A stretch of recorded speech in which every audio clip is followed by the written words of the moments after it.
Okay, clap one. Here we go on three. Oh, hold on. Okay, 1, 2, 3. What's up, everybody? Welcome to this episode of True Crime and Cocktails. We're so glad that you're here. As always, I am your host, Lauren Ash, and as always, I am joined by my co-hostess with the mostess, Christy Oxborrow. How you feeling?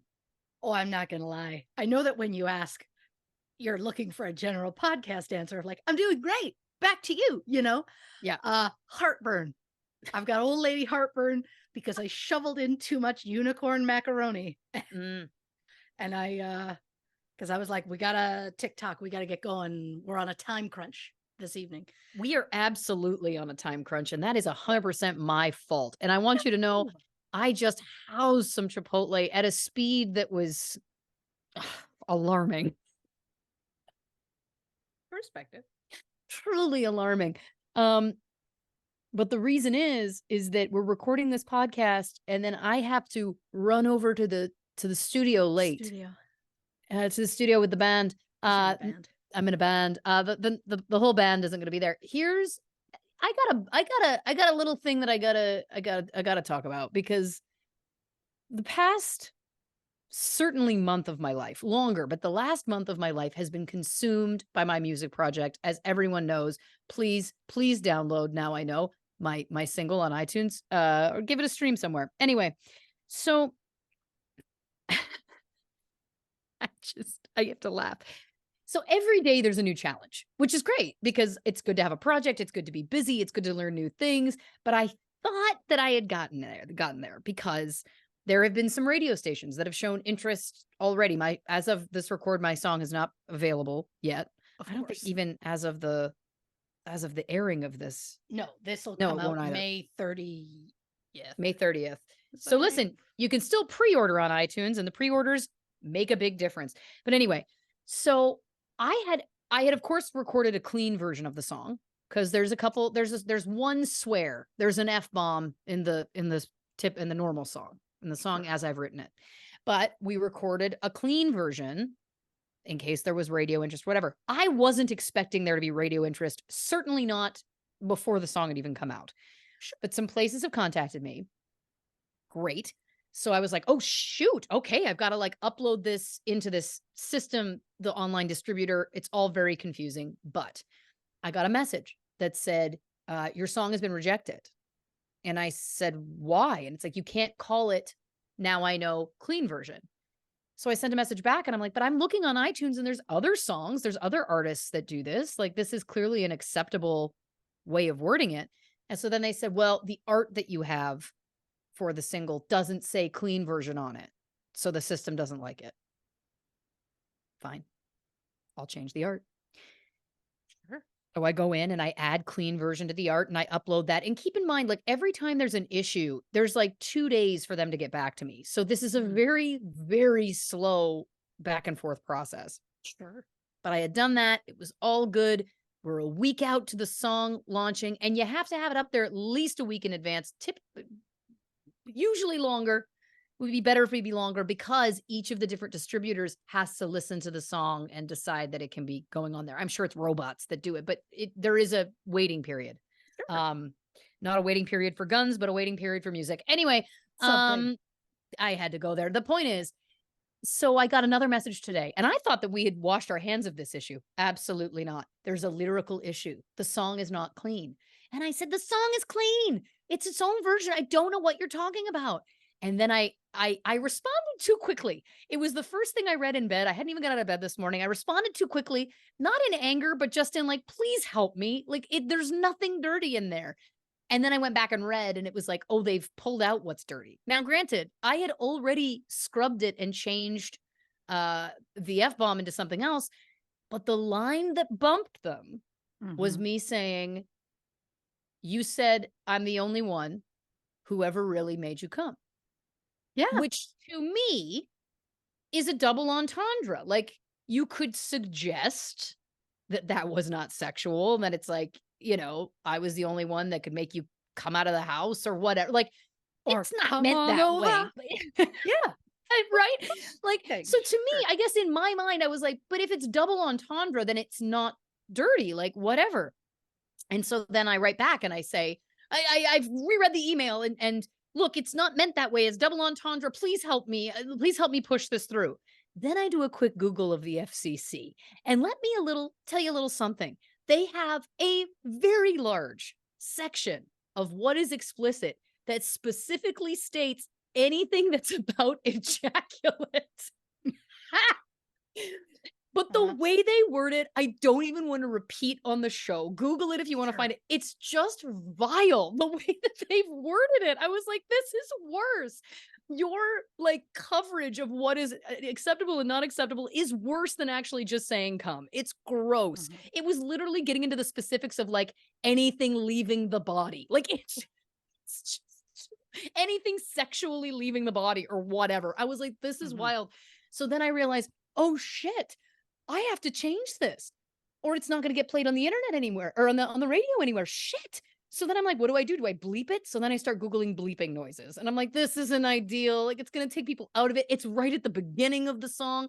The word come is also held for a long period of time. So it's not like you could just, tweak it out and make it like it, so I start texting my producer and I'm in a tizzy.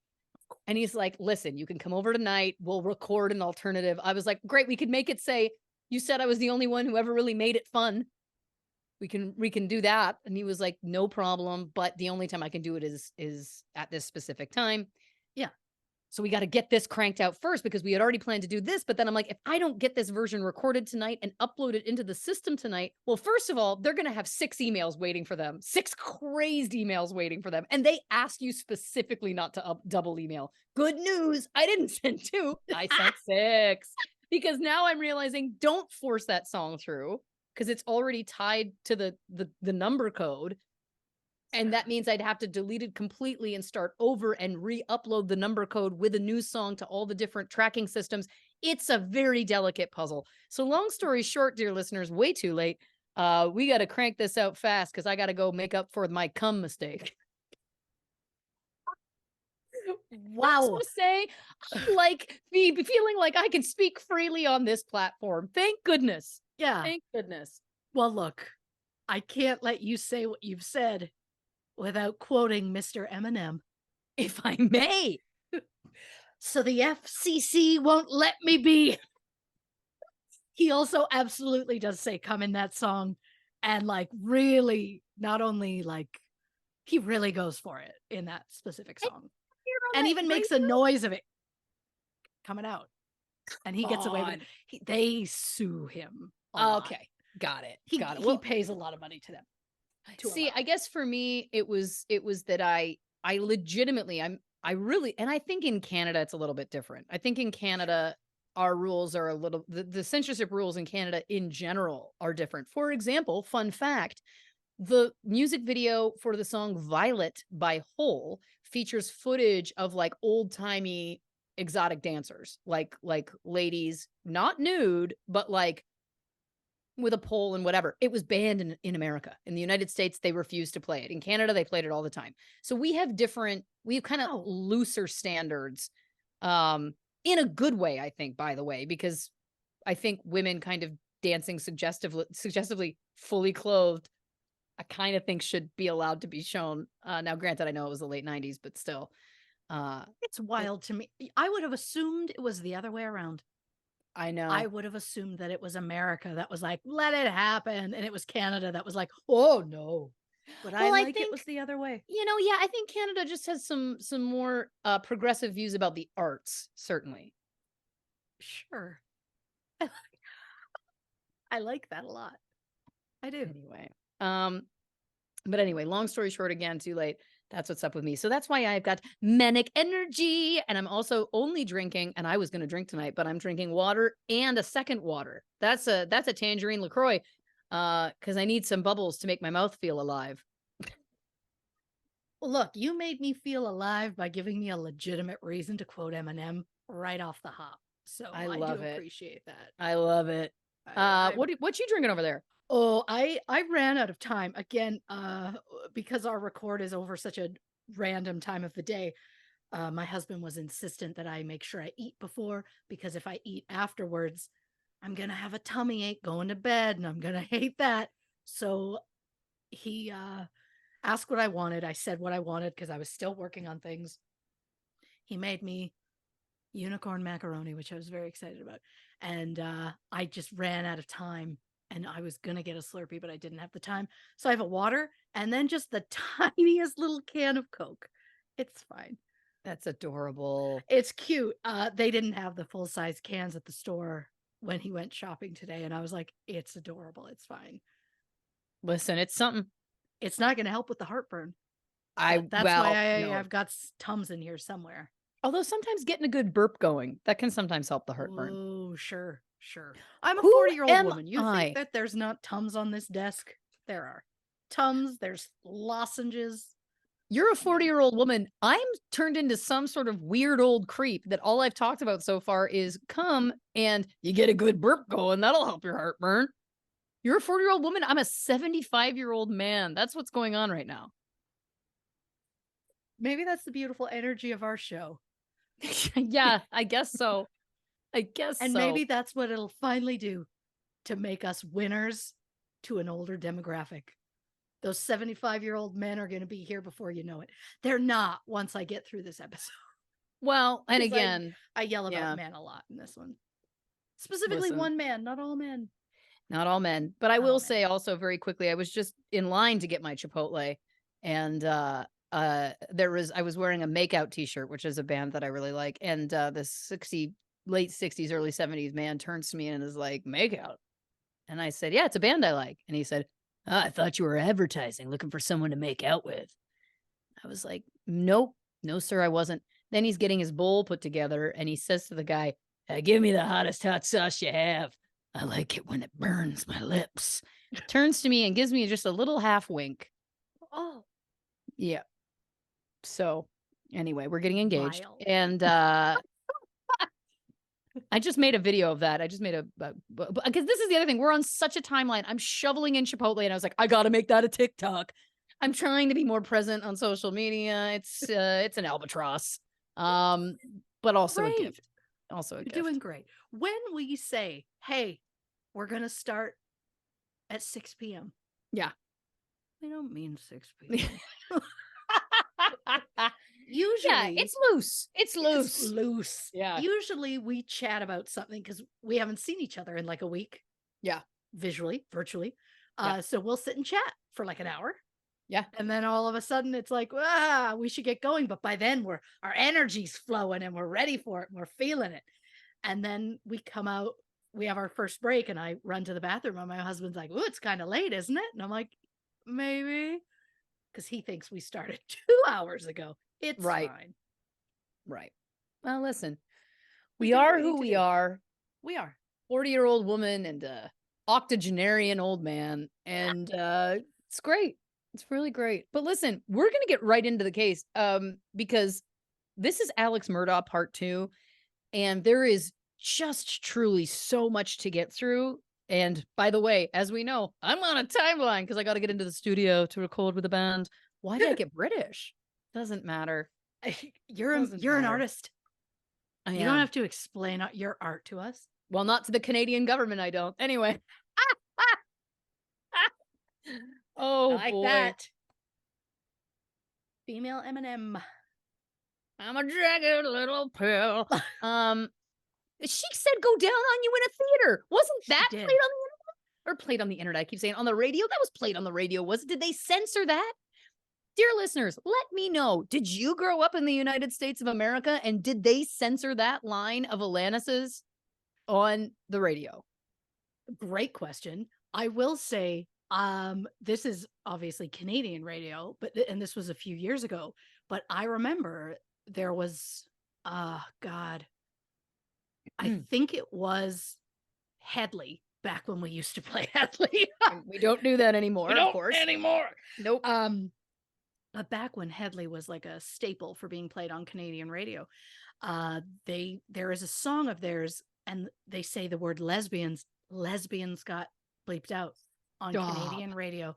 And here I was thinking we were so progressive. Shame on me. But there was something else in the song that they were okay, like that they didn't bleep. So I was like, why did that get bleeped and that didn't? There's some very fun lists you can find of what is not okay. That again, they're putting out there, which is just a joy to read. And it's not just the typical, the George Carlin ones. Sure. The 7 or whatever. There's a lot of variations. Well, you used to not be able to say ass, but now you can say ass. I'd like us all to be able to say ass. To be honest with you. Yeah. I'm just very curious again if Alanis, did she go down on you in a theater if that got bleeped? Because if that didn't, Sure. and now 20 years later, 20 plus years later, I can't say make you come. I don't know anymore. I do also believe, oh God, I want to say Halsey is the singer, but there's a song where they bleep out little white lines. Could be anything. I mean, we know what it is, but like to me, if it's not the like fuck, I get it. You know what I'm saying? Sure. Like the words that are overt, I don't have to list them all. I could if you wanted to. Why would they? The point is, any of the like overt words, I get it. Or something that's Sure. really graphic or violent, I get it. But like Sure. little white lines, it's like again, cheeky. You know what I mean? Like that's how I look at it. Like if it is, Well, oh God, Third Eye Blind. They bleeped out crystal meth. and really, we thought they were such a squeaky clean band, but then That you was find out what that also- song's really about.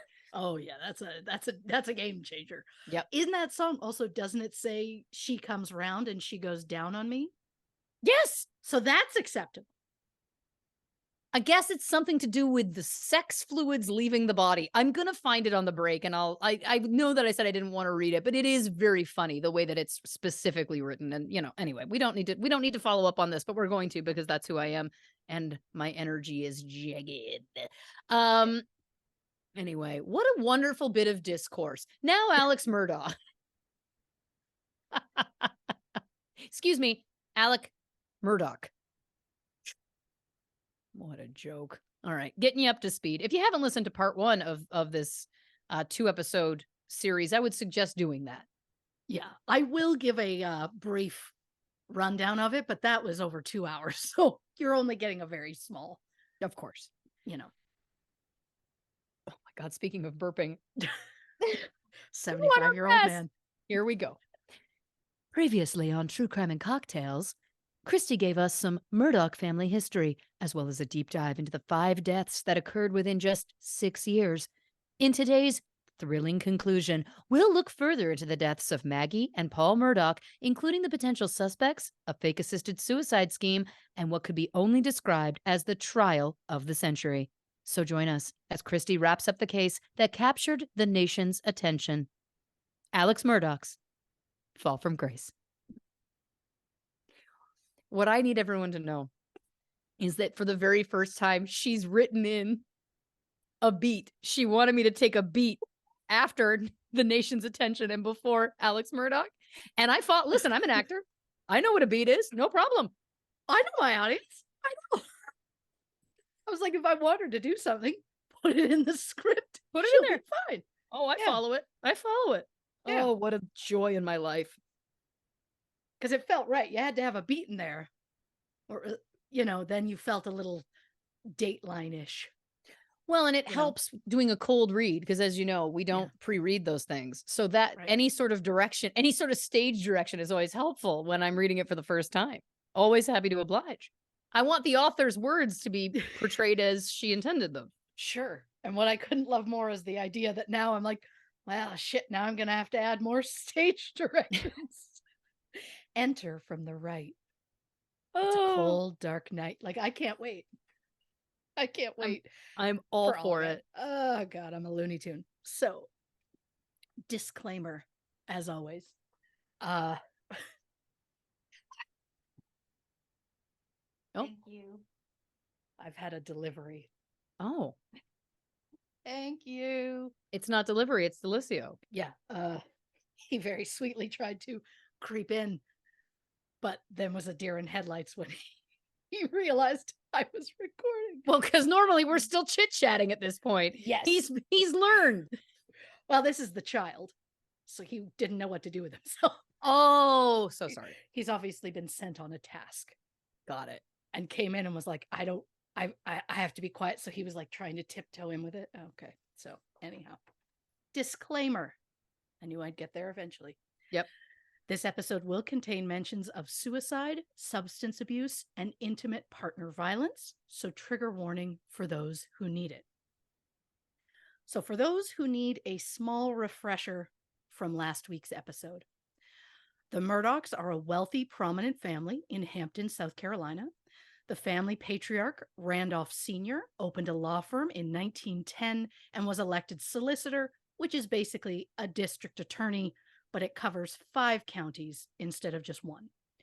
When Randolph Sr. died in 1940, his son, known as Buster Sr., took over the law firm and the position of solicitor. When Buster Sr. retired in 1986, his son, Randolph III, took over for him. Randolph and his wife, Libby, had 4 children: Lynn, Randy, Alex, and John. The focus for us, of course, is Alex, who met Margaret Kennedy Brandstetter, known as Maggie, at the University of South Carolina in the late 1980s. The couple married a few years later and had 2 sons, Buster Jr. in 1996 and Paul in 1999. So the law firm that Randolph Sr. started way back in the day was still going strong, and the Murdaugh family came to be seen as the law in the county. But it was soon discovered that the Murdaughs were linked to 5 deaths in the span of 6 years. The first was 19-year-old Stephen Smith, who was found dead in the middle of a rural highway in July 2015. The coroner ruled his death a hit and run, despite there being no evidence that a vehicle was involved. Many of the locals believed that Buster Jr. was somehow involved. The second was the Murdaughs' housekeeper, 57-year-old Gloria Satterfield, who allegedly fell down the front steps at the Murdaughs' Moselle property in February 2018. Gloria was taken to the hospital where she died from her injuries weeks later. Her death was suspiciously ruled natural. The third was 19-year-old Mallory Beach, who was one of 6 people involved in a boat accident in February 2019. Paul was allegedly driving erratically when the boat hit a bridge and Mallory was thrown overboard. Her body was found 8 days later. Then in June 2021, Maggie and Paul were found shot to death on their own property. Alex claims he discovered the bodies after arriving home from a visit to his parents' house. Did Alex really just discover the bodies? Or was there more to the story than we realized? Enter part 2. So again, that was just a recap. For a more detailed information on the information that I just summarized, including a moment where I yell at a police officer openly, check out episode 126. Wonderful. So Margaret Kennedy Brandstetter, known as Maggie, was born September 15th, 1968. Her parents, Terry and Kennedy, were high school sweethearts in Horse Cave, Kentucky, who got married in Tennessee because they were underage according to Kentucky laws. The family moved around for Terry's job before ending up in South Carolina in 1987. Maggie enrolled at the University of South Carolina, where she met Alex Murdaugh. Friends say that Alex was Maggie's first real boyfriend. Alex graduated in 1990 and Maggie graduated the following year. In 1994, Alex graduated from the University of South Carolina School of Law, and the couple were married soon after.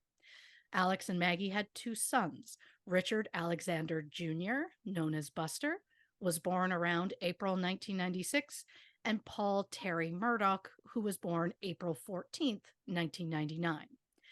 Paul was a junior at the University of South Carolina, had a great love of the outdoors, and grew up enjoying hunting at the family's Moselle estate. Moselle, which is located in Islandton, South Carolina, was not the only Murdaugh family property.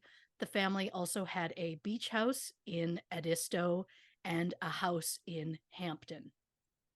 The Moselle property was purchased in March 2000 for $257,000 by Barrett T. Bulwer, a commercial fisherman with alleged ties to drug smuggling. He was also a business partner and close friend with Alex Murdaugh. Again, more on that. Check out the last episode. But in March 2009, Barrett transferred the property to his wife Janine for $1. In April 2013, the property was transferred to Alex Murdaugh for $5. And in December 2016, Alex transferred it to Maggie. There's something about transferring properties for low amounts that I think it's done for something about tax reasons or probably to screw somebody over. It feels suspicious, but it doesn't matter because I do not have time to get into it because I have too many other things about this family to talk about. So the Moselle property sat on 1,772 acres. It included a smaller cabin, dog kennels, duck ponds, and swamps. The main house, which was built in 2011, was over 5,000 square feet. It was considered the Murdaugh's hunting lodge, as the property was full of deer, quail, wild hogs, ducks, and doves. The majority of the time, the family lived in Hampton, which is about 13 miles or 21 kilometers west of Islandton. However, after a hurricane damaged their Hampton house, the Murdaughs moved permanently to Moselle. In 2021, the property was put up for sale, and it sold in 2023 for $3.9 million.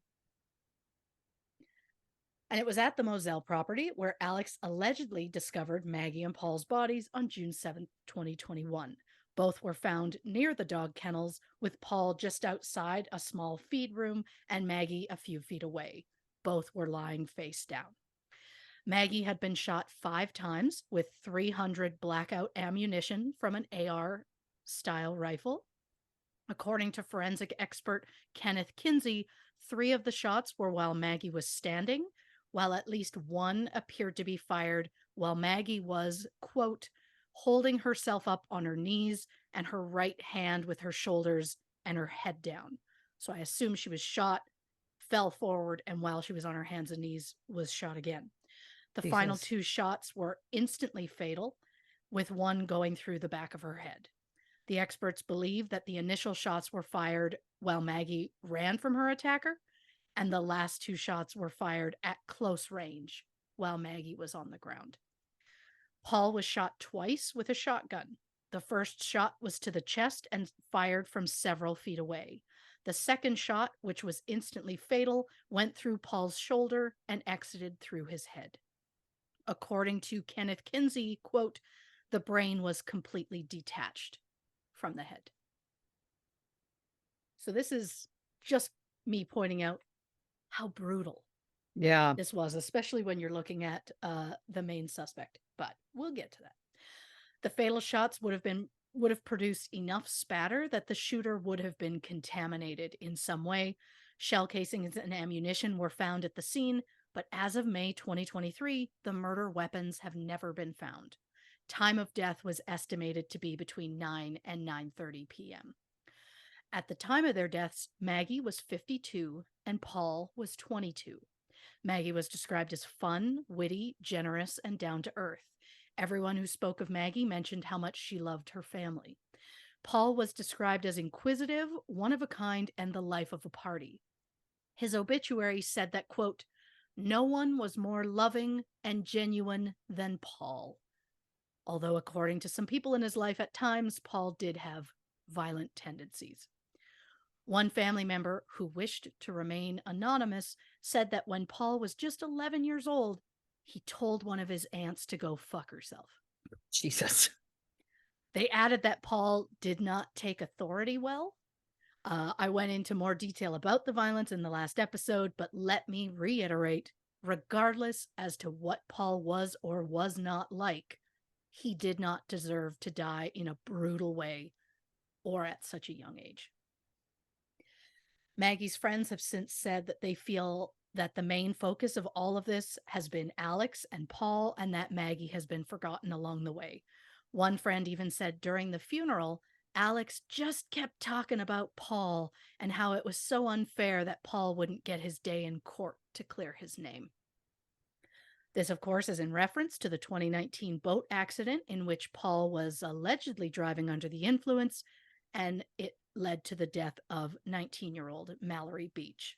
I won't get into my feelings on the boat accident, as I said a lot of them in the last episode, but I will say regarding the boat accident, of the 6 kids who were on that boat, Paul is the absolute last one that anyone should feel sorry for in regarding to not getting their day in court.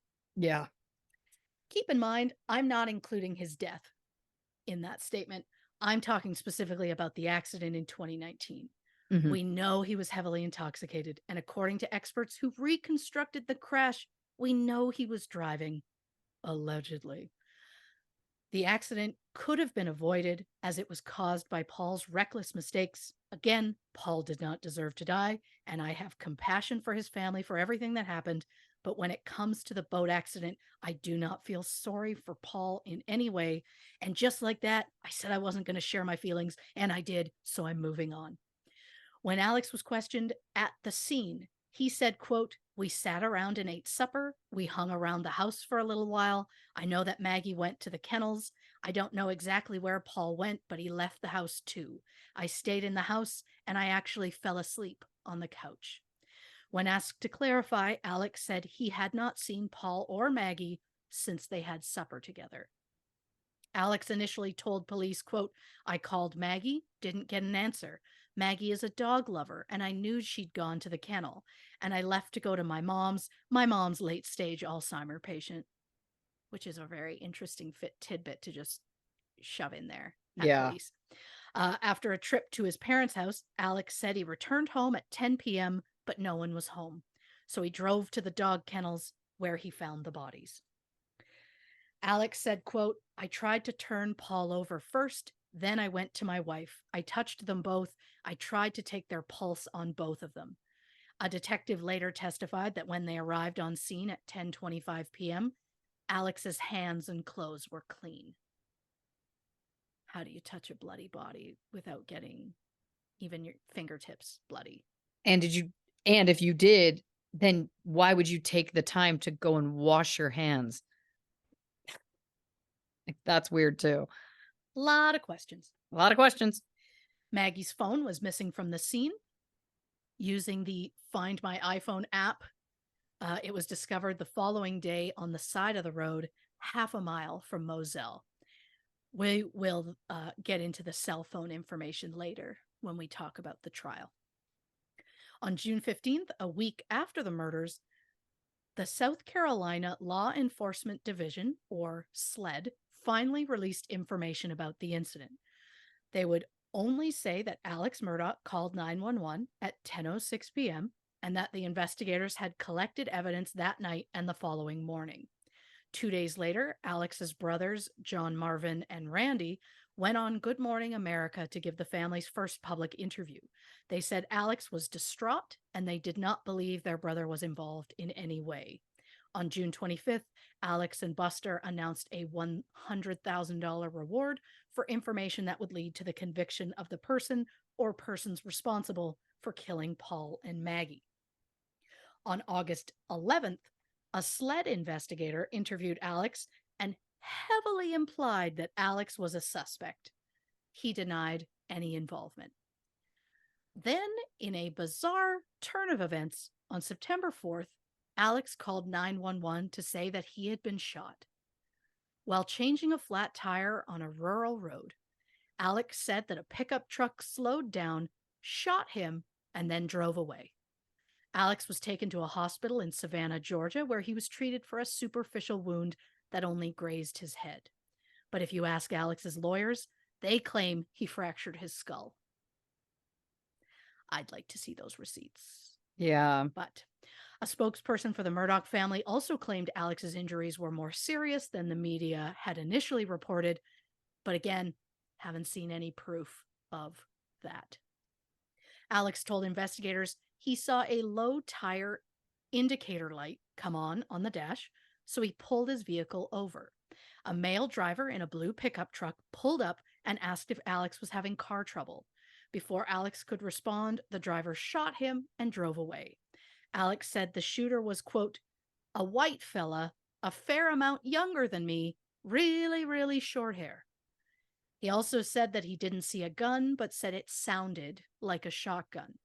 Alex worked with a sketch artist to create a sketch of the suspect, which I will post on our socials at True Crime and Cocktails on Instagram and Facebook, and on Twitter at Not Detectives.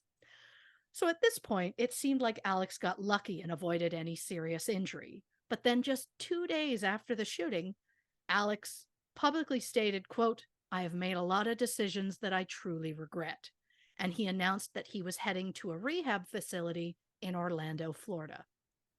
Alex admitted that he had been suffering from an addiction to opioids for the last 20 years. Alex then announced he was resigning from the law firm that his great-grandfather started in 1910. I find it interesting that Alex made a big show of announcing his resignation when he was actually forced out of the firm the day before he was shot. It just wasn't public information at that point. Interesting. I assume he was trying to save face and he didn't think the law firm would ever publicly admit they let Alex go, but they absolutely did. Because just hours after his public resignation, the law firm PMPED, which stands for Peters, Murdaugh, Parker, Elsroth, and Dietrich, released their own statement accusing Alex of misappropriating company funds. The law firm later changed its name to the Parker Law Group, which I thank them because it is way easier for me to pronounce. But it wasn't just Alex's job that was in jeopardy. 2 days later, the South Carolina Supreme Court suspended Alex's law license indefinitely. And the following July, they issued an official order disbarring Alex for admitted reprehensible misconduct. Alex was given the chance to contest the disbarment. He chose not to. So with his career crumbling down around him, Alex finally admitted to his lawyers he was the one who orchestrated the entire roadside shooting. He claimed he knew things were coming to a head and he wanted to spare his son Buster the embarrassment of seeing his father get arrested. But Alex knew that if his death looked like a suicide, then Buster wouldn't be able to cash in on Alex's $10 million life insurance policy. So Alex asked his former client and distant cousin, Curtis Edward Smith, to help make the shooting appear legit. I remind you, they posted a sketch of the man who supposedly did it. So essentially just the sketch of no one, a man who does not exist, which I love that they took that kind of time away from, real police work. Yeah. Alex also claimed that Curtis was his drug dealer, which Curtis denies.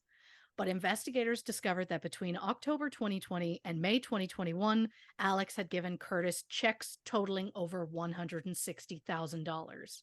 Curtis was arrested and charged with assisted suicide, aggravated assault and battery, insurance fraud, conspiracy to commit insurance fraud, and pointing and presenting a firearm. He was also indicted on unrelated charges of drug possession. Curtis claimed that Alex was setting him up to take the fall, and while I am not outright agreeing with that statement, this roadside shooting definitely gave the impression that whoever killed Maggie and Paul made an attempt on Alex's life next. Yes. Some sort of vigilante was out to get the Murdaughs. So Curtis was released on a $20,000 bond and immediately gave an interview with the New York Post, saying he got a call from Alex, who asked Curtis to meet him on an isolated road. When Curtis showed up, Alex was allegedly pointing a gun at himself. Curtis claims he ran up to Alex, tried to get the gun away, and it accidentally discharged and grazed Alex in the head. Curtis said, quote, "The gun kind of went off above his head, and I got scared to death, and I ran to my truck and took off. I wound up with the gun. It was plain stupid."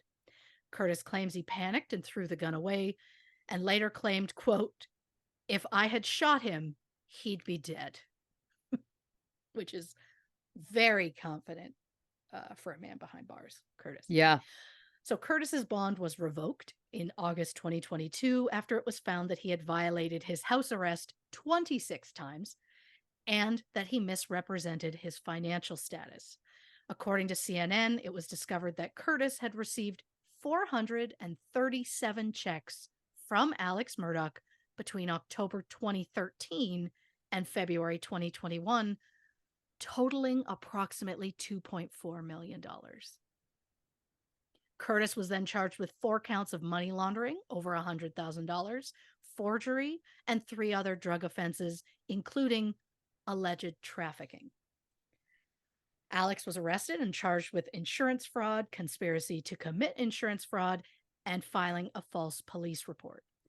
But that wouldn't be the only charges that Alex would see. In October 2021, Alex was charged with misappropriating settlement funds in connection with Gloria Satterfield's death and 2 felony accounts of obtaining property by false pretenses. As you may recall from the last episode, Gloria Satterfield was the Murdaugh's housekeeper who died after an alleged slip and fall at the Moselle property in February 2018. At Gloria's funeral, Alex approached Gloria's sons and suggested that they sue Alex for wrongful death since Gloria's death happened on his property. Alex even suggested they use lawyer Corey Howerton Fleming.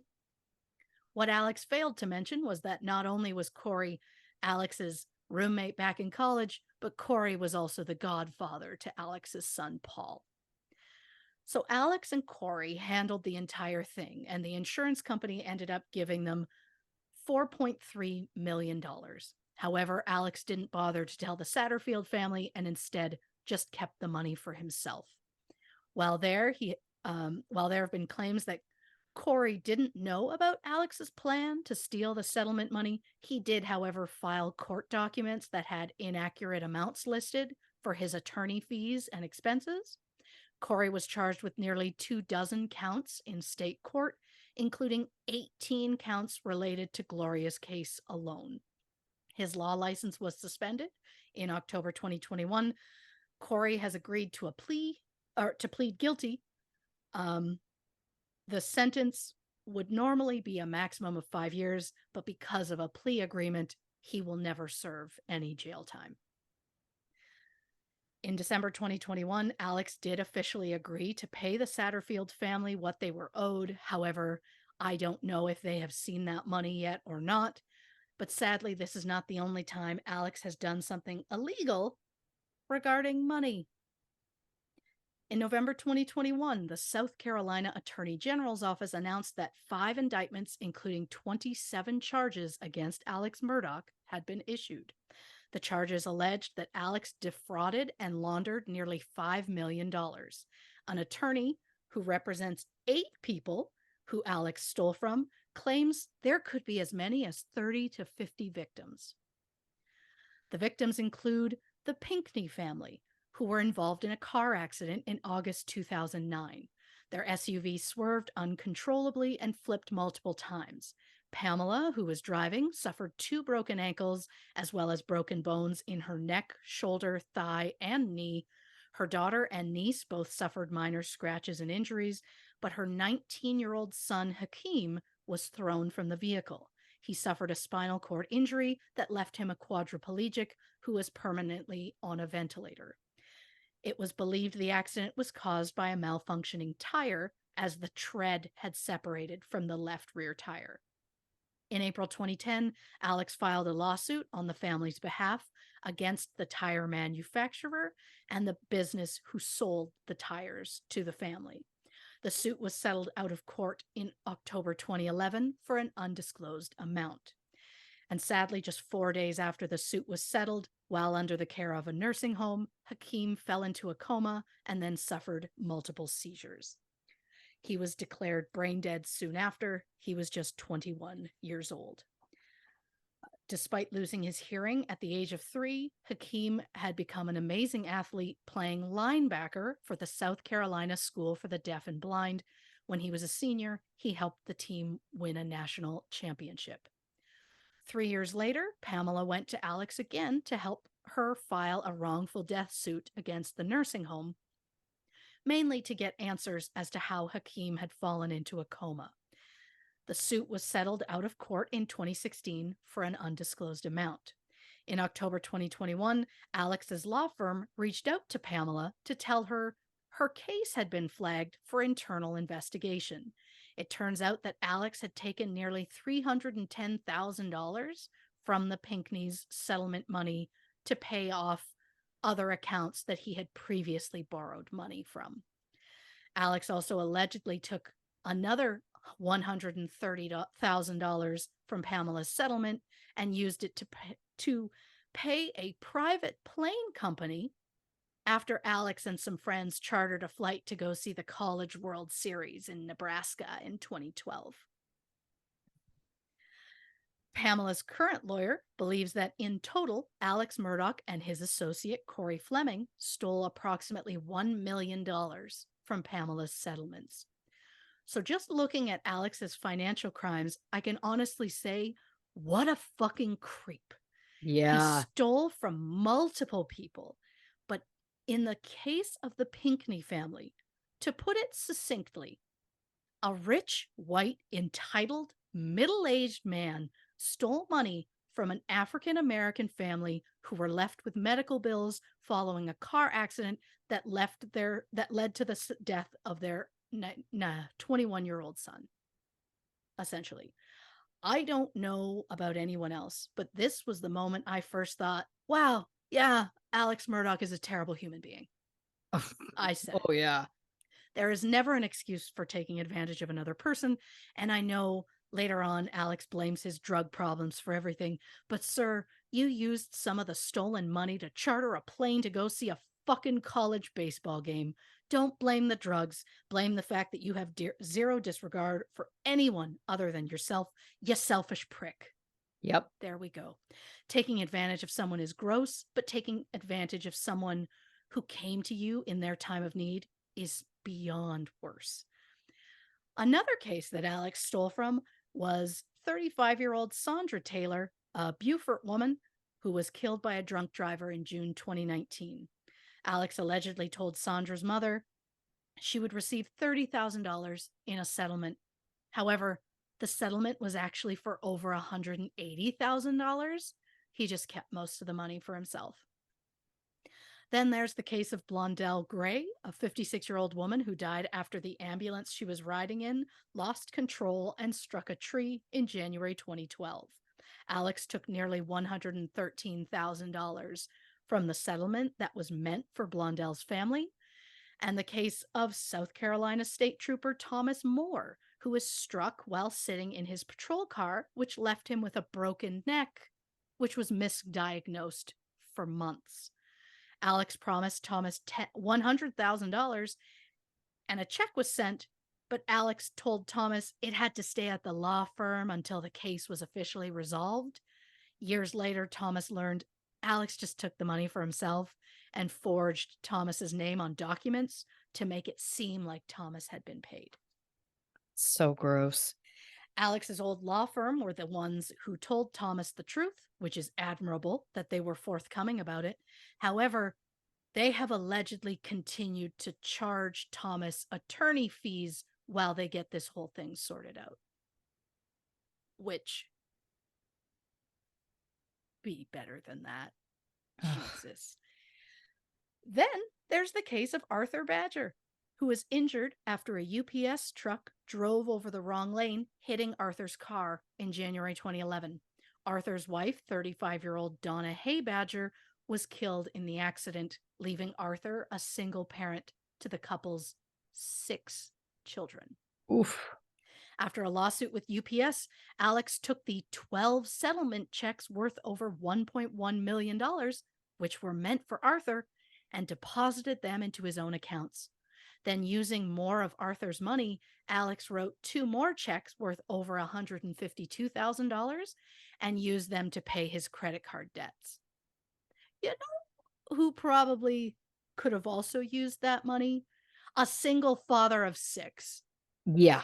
So, again, Alex is selfish scum, and I don't even feel bad for saying it. Nope. Alex created a shady bank account where he put all the misappropriated funds so that anyone else, it would look like the money was going to a legitimate business. Also complicit in Alex's money schemes are his close friend and associate lawyer, Corey Fleming, and the CEO of Palmetto State Bank, Russell Lafitte. In early 2022, Russell was fired as CEO from the very bank that was founded by his ancestors in 1907. In November 2022, Russell was convicted of wire fraud, conspiracy, bank fraud, and misappropriation of bank funds. He is facing up to 30 years in prison. And people can claim it's all a misunderstanding and that Alex didn't do anything illegal and he only did it because of his drug addiction or whatever. But in court, which we will get to in the second portion of this episode, Alex himself outright admits to stealing the money from innocent people. He said it all started back in 2015. He outright admitted to stealing $3.7 million from his clients in 2019 alone, and at least $700,000 in 2021. Here are a few direct quotes from Alex about the money. Quote, "I shouldn't have done it. I hate the fact that I did it. I'm embarrassed by it. I'm embarrassed for my son. I'm embarrassed for my family. And I don't dispute that I did it." Another quote, "There's all kinds of things that do, there's all kinds of things that do to be able to make yourself look, to be able to look yourself in the mirror. You lie to yourself, I guess, self-justification for these bad things." And finally, quote, "There are a lot of conversations I had where I misled my clients and I stole their money," which is pretty black and white, I think. Yeah. As of May 2023, Alex Murdaugh has been charged on more than 100 counts of financial crimes in 6 different counties. The crimes include embezzlement, computer crime, money laundering, conspiracy, breach of trust with fraudulent intent, tax evasion, obtaining a signature or property by false pretenses, and forgery. Investigators believe that Alex took approximately $490,000 from the government and approximately $8.8 million from his law firm and his clients. In September 2021, Alex gave his son Buster power of attorney so that Buster would be able to sell and dispose of any assets. And of course, the second he got it, he just started selling things off as quickly as he could. The Murdaugh's Moselle property was rebranded Cross Swamp Farm and put on the market for $3.9 million, while the house in Edisto was put on the market for $920,000. On November 1st, a judge ordered that Alex's assets be frozen and instead placed in a receivership. The trial for Alex's financial wrongdoings has not yet been set, but the financial charges weren't the only charges that Alex Murdaugh would face. On July 14th, 2022, Alex Murdaugh was indicted on 2 counts of murder and 2 counts of possession of a weapon during the commission of a violent crime for the murders of his wife and son. 6 days later, he pleaded not guilty, and his trial was set for January 2023. Oh, what a true garbage human. Just, yeah. And listen, we're going to get into all of it, but I think for me, it's also like he was making good money. He was a lawyer. He had a ton of clients. If he's getting charged with 100 different things, you've got bank coming in, man. The fact that it wasn't enough and he had to steal from these people, lie to them and steal from them. Oh, it's so truly dark. But anyway, on that note, let's take a break, grab a drink, hit the can, and we're going to be back with more on Alex Murdaugh Part 2 on this episode of True Crime and Cocktails. All right, clap 2 on 3. 1, 2, 3.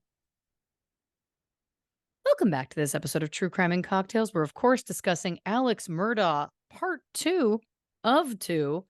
Before the break, Christy was telling us all about, of course, just the most vile embezzlement and fraud charges. What now? Well, look, this, if I had planned it out before that first episode, I potentially could have made this 3 episodes. Yeah. There's just a lot, but there's only going to be the 2. I'm sure once financial trials and stuff have happened, there may be another one. But for now, there's just going to be the 2. And thank God, because I'm sick of looking at his face. Yeah. His face is always there, creeping me out all the time. So now we're getting to the thick of it. The 6-week trial began January 25th, 2023, in Walterboro, South Carolina. Alex, who pleaded not guilty, was charged with 2 counts of murder and 2 counts of possession of a weapon during the commission of a violent crime. Fun fact, one of the witnesses who testified was blood spatter expert Tim Pombeck, who previously testified in the Michael Peterson trial. As you may recall, we covered the Michael Peterson case in episode 31, The Staircase. Episode 31. Were we ever that young? It just feels like forever ago. It was like 2 years. Wow. So the defense, which included Dick Harpootlian and Jim Griffin, argued that the prosecution shouldn't be allowed to ask questions related to Alex's financial crimes. However, Judge Clifton Newman allowed them.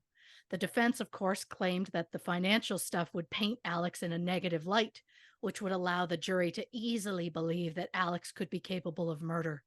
And to that I say, he stole millions of dollars from innocent people, so maybe, just maybe, Alex is a bad person, whether he committed the murders or not. Just a thought. But when the financial stuff came up in court, Alex claimed that he had reached out to the prosecutor's office in 2021 to tell them, quote, everything I had done to give you all these details to help y'all go through these financial things. He added, quote, you would not respond to my invitations to reach out and tell you about the things that I had done wrong. I'm not a lawyer, but it doesn't feel like a defendant should ever personally reach out to the prosecution before a trial. Maybe I'm wrong, but it just feels shifty and like he was the only one he was only saying it because he was acting like he had nothing to hide and that he approached the prosecutors, so it was their fault because they wouldn't talk to him. It's just continuous mind games with this man, and I think that's what riles me the most. Yeah. Now, something we want to remember right out the gate here. Alex told investigators he had dinner with Paul and Maggie. Then at some point he fell asleep on the couch. When he woke up around 9 p.m., Paul and Maggie were gone, so Alex showered and decided on a last-minute visit with his mother, Libby. After spending about 45 minutes to an hour with his mother, Alex claims he returned home shortly after 10 p.m., where he discovered Maggie and Paul's bodies and called 911. When asked to clarify, Alex stated multiple times the last time he saw Maggie and Paul was when the 3 of them had dinner around 8:15 p.m. Thanks to technology, we know that isn't true. Oh boy. At 8:44 p.m., Paul took a video of one of the dogs at the kennel. The dog, named Cash, belonged to Paul's friend Rogan Gibson. Paul texted Rogan asking if there was something wrong with the dog's tail.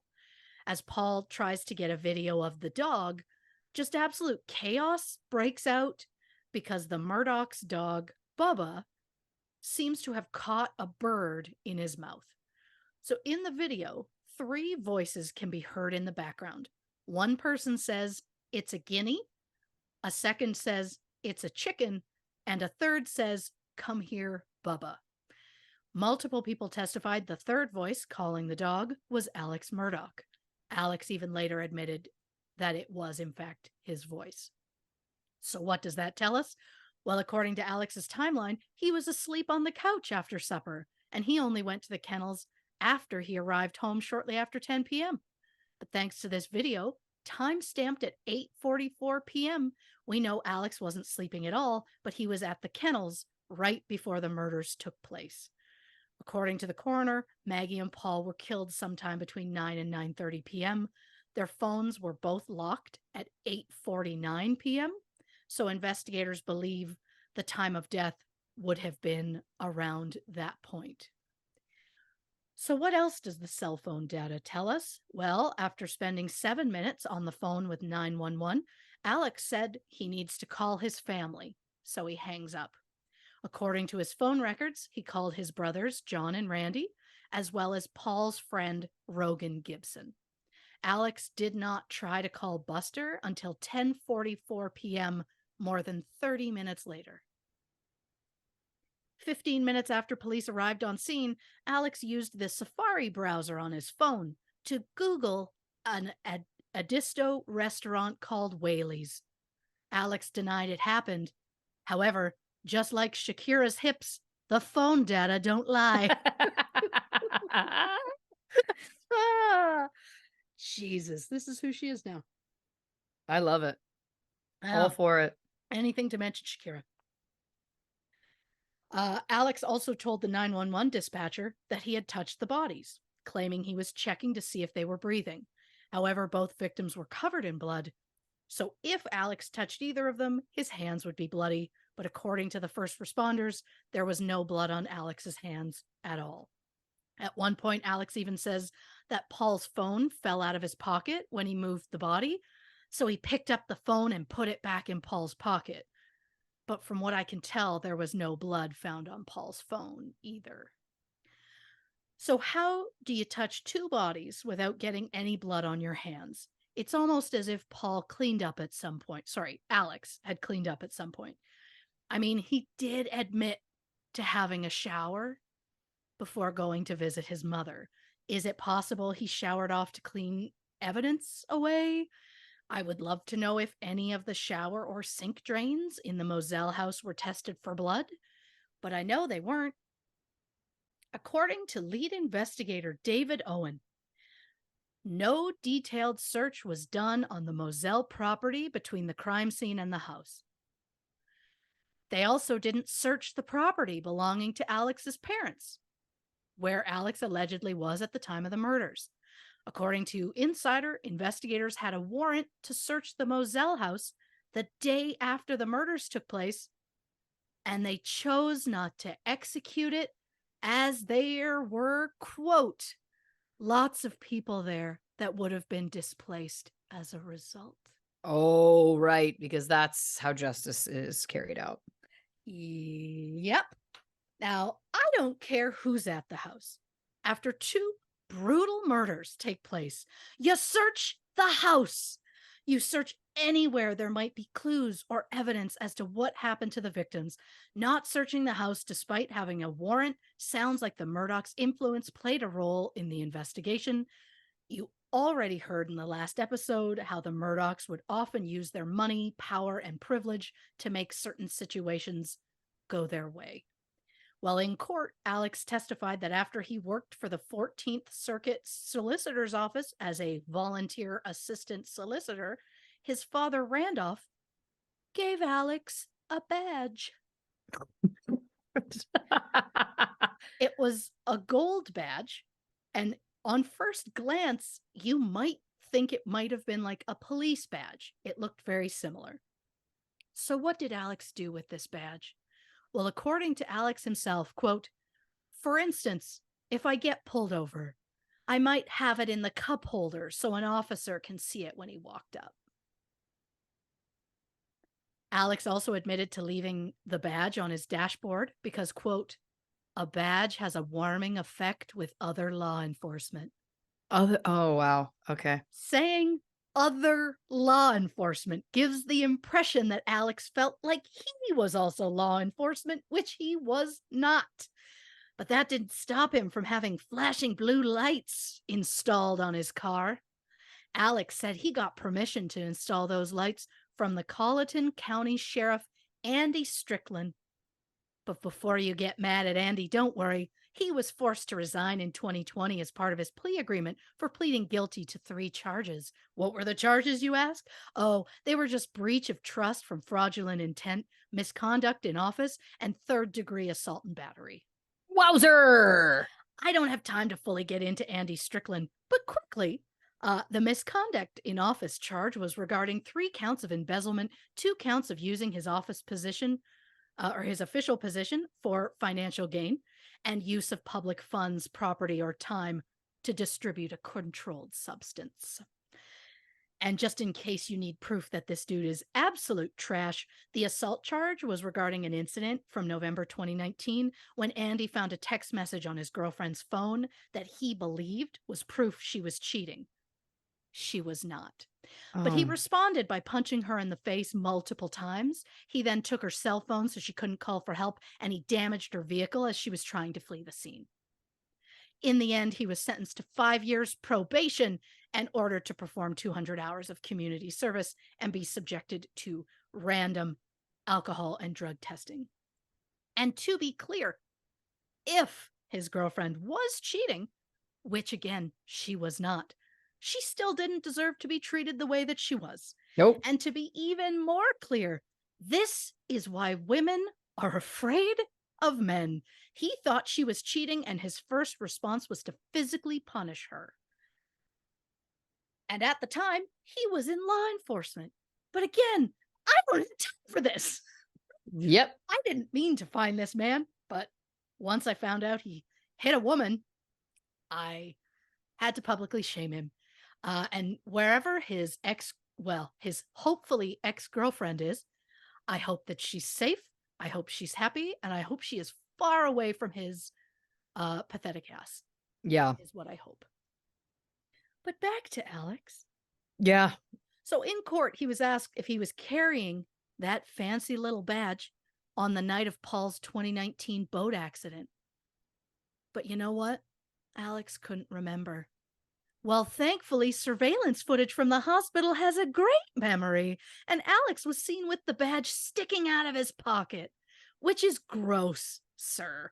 Trying to show off your silly little badge to make yourself feel important to try and get special treatment is gross. You are a grown man. Fucking act like it. There we go.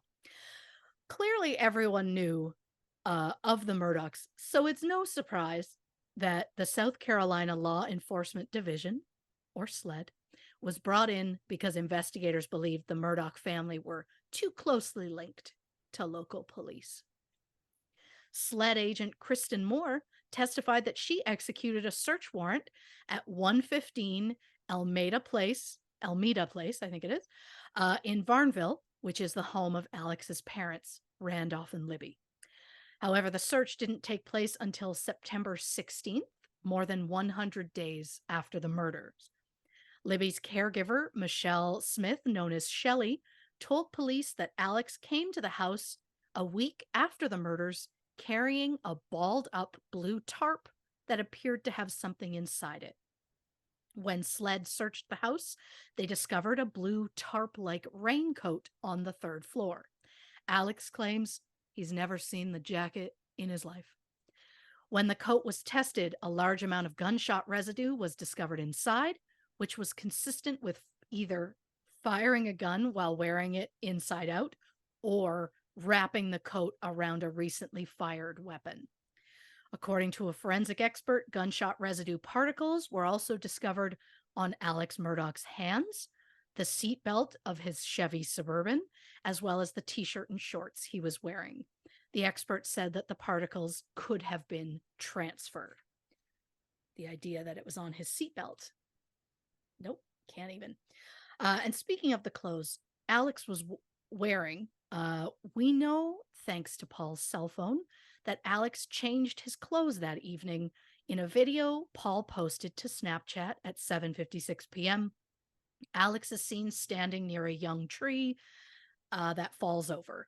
Alex is very exasperated. Paul can be heard laughing in the background. The video was recorded at 7:39 and shows Alex wearing a blue button-up shirt, brown pants, and brown shoes.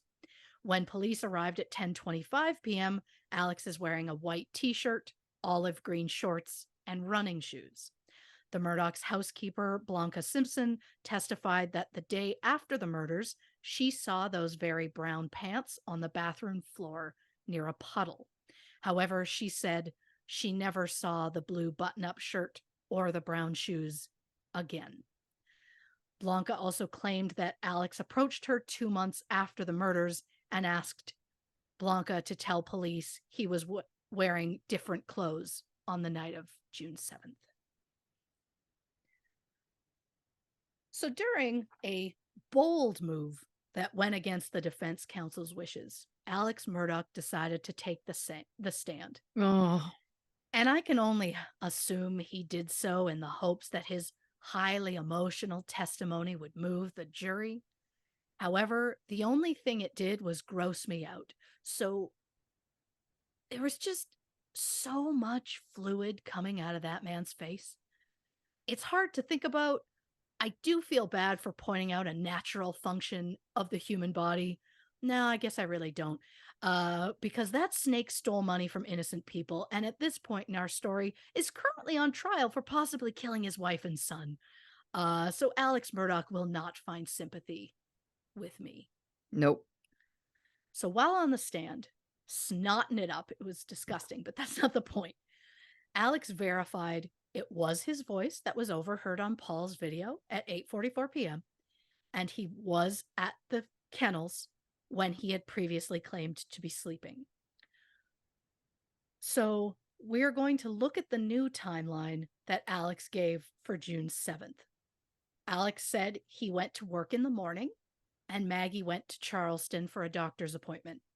Maggie originally planned to spend the night at the Edisto house, but according to Alex, Maggie was worried about him and his father, so she decided to return to Moselle.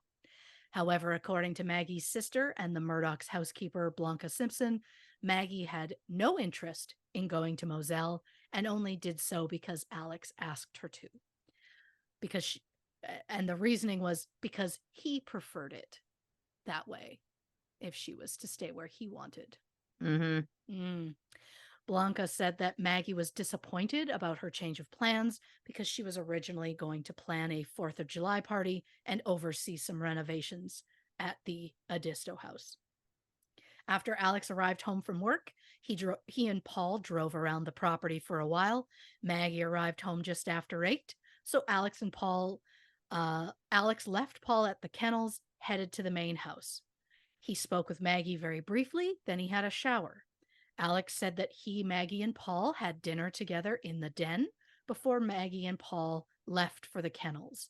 After a moment, Alex decided to join them. The scene at the kennels turned chaotic when their dog Bubba caught a chicken. Paul then checked on Rogan's dog Cash, and Alex said he returned to the house where he dozed off for a few minutes. He then woke up with a sudden urge to visit his mother, Libby, who suffers from late-stage Alzheimer's. Alex said he left around 9 p.m. and headed to Varnville, which is about 10 miles or 16 kilometers away. When he arrived, the door was locked, so Alex called Shelley, his mother's caretaker, and she let him in minutes later.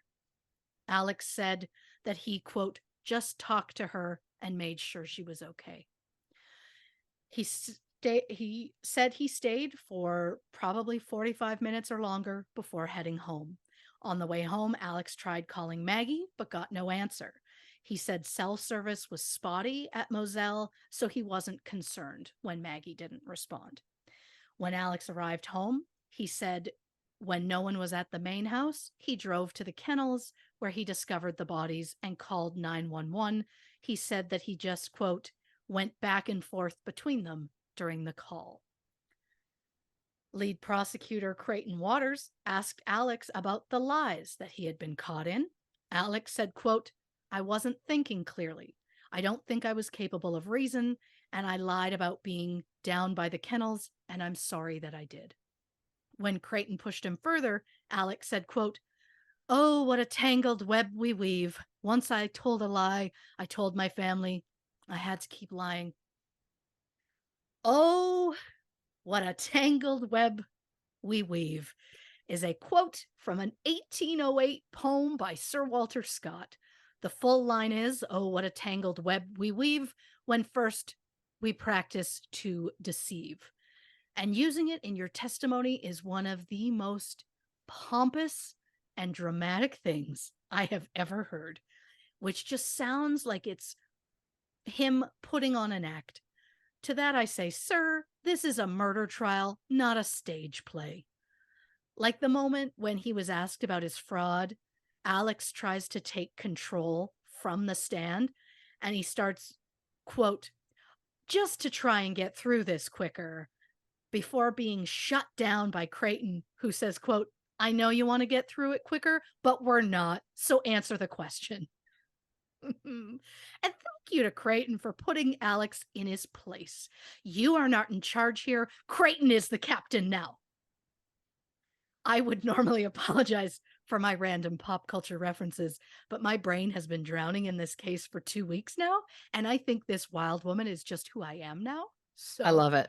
I love her. that's where we're at. I love her. So, on the stand, Alex claimed that he lied because when the police tested his hands for gunshot residue, he became paranoid due to his 20-year drug addiction.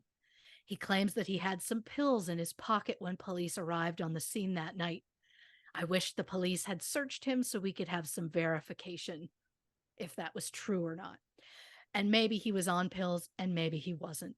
I'm sure he was doing something, but I'm immediately suspicious when he claims he was a serious addict for multiple decades.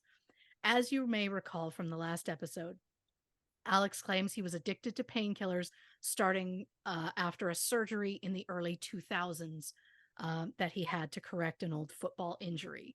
He also claimed at the time of the murders he was taking up to 60 or more pills a day. Alex also testified that Paul texted him about a month before his death to say that Maggie had found Alex's pills. Alex said Maggie, Paul, Buster, and his father Randolph were the only people who knew about his addiction. He said he promised Paul he would check into rehab after the boat crash case was settled. There was supposed to be a hearing on June 10th about the boat crash, but we will get into that later. So did Alex take pills? If he says he did, then yeah, probably. But I find it incredibly convenient that right when he gets caught committing crimes, both the fraud and the murders, Alex immediately blames everything on substance abuse. I don't know how serious the drug problem was, but a secret addiction feels like a convenient way to deter blame and to gain sympathy. It's also super convenient, a super convenient way to explain all of his actions. After discovering Paul and Maggie's bodies, Alex says he went back to the main house and grabbed the first gun he could find because he was worried the killer might still be on the property, which, not to be suspicious, but gosh, sounds like a convenient way to explain having gun residue on your hands. Yep. And yes, the Murdaughs had a lot of guns on the property, as it was considered their hunting lodge. There were more than 25 weapons on the property, most kept in the main house in what was called the gun room. So Alex testified he grabbed the first gun he could find, which was a 12-gauge shotgun found lying on the pool table. I have a lot of questions, but he also grabbed some ammo, plus ammo for a different gun. When asked why he grabbed 2 types of ammo, Alex said, quote, "That's not a mistake I would have made under any circumstances other than that night." It just feels too convenient for me. But we're going to talk about guns for a moment, because Maggie and Paul were shot with 2 different guns. So the defense's theory was that there were 2 different shooters. They also used the angles of the bullet holes found at the crime scene to help support their idea. A forensic expert testified on the defense's behalf, saying that a crime scene construction showed the bullet trajectories suggested the shooters would have been between 5'2" and 5'4". And because Alex Murdaugh is 6'4", the defense was like, obviously he's way too tall to have committed the crime. Now, no offense to any short kings and queens out there, but the majority of adults who would be potentially capable of something like this are not going to be between 5'2" and 5'4". I can't. But I know the defense have to push the narrative of a shorter height for the shooters and a multiple shooter theory to prove it couldn't possibly have been Alex. Or I guess they don't have to prove it wasn't him. They just have to prove that there's reasonable doubt. But they also suggested the crime was in retaliation over the boat crash that took the life of Mallory Beach. It was even suggested that Mallory's father or her boyfriend would have been suspects in these murders. But both of them are well over 5'4". But of course, the defense isn't going to mention that little detail because, to quote the 1997 classic Liar Liar, because it's devastating to my case. Again, this is who I am now. Buckle up. I love it. I love it. My point is, I just absolutely do not believe. I don't believe there were two shooters, but I also don't believe the shooter or shooters were between 5'2" and 5'4".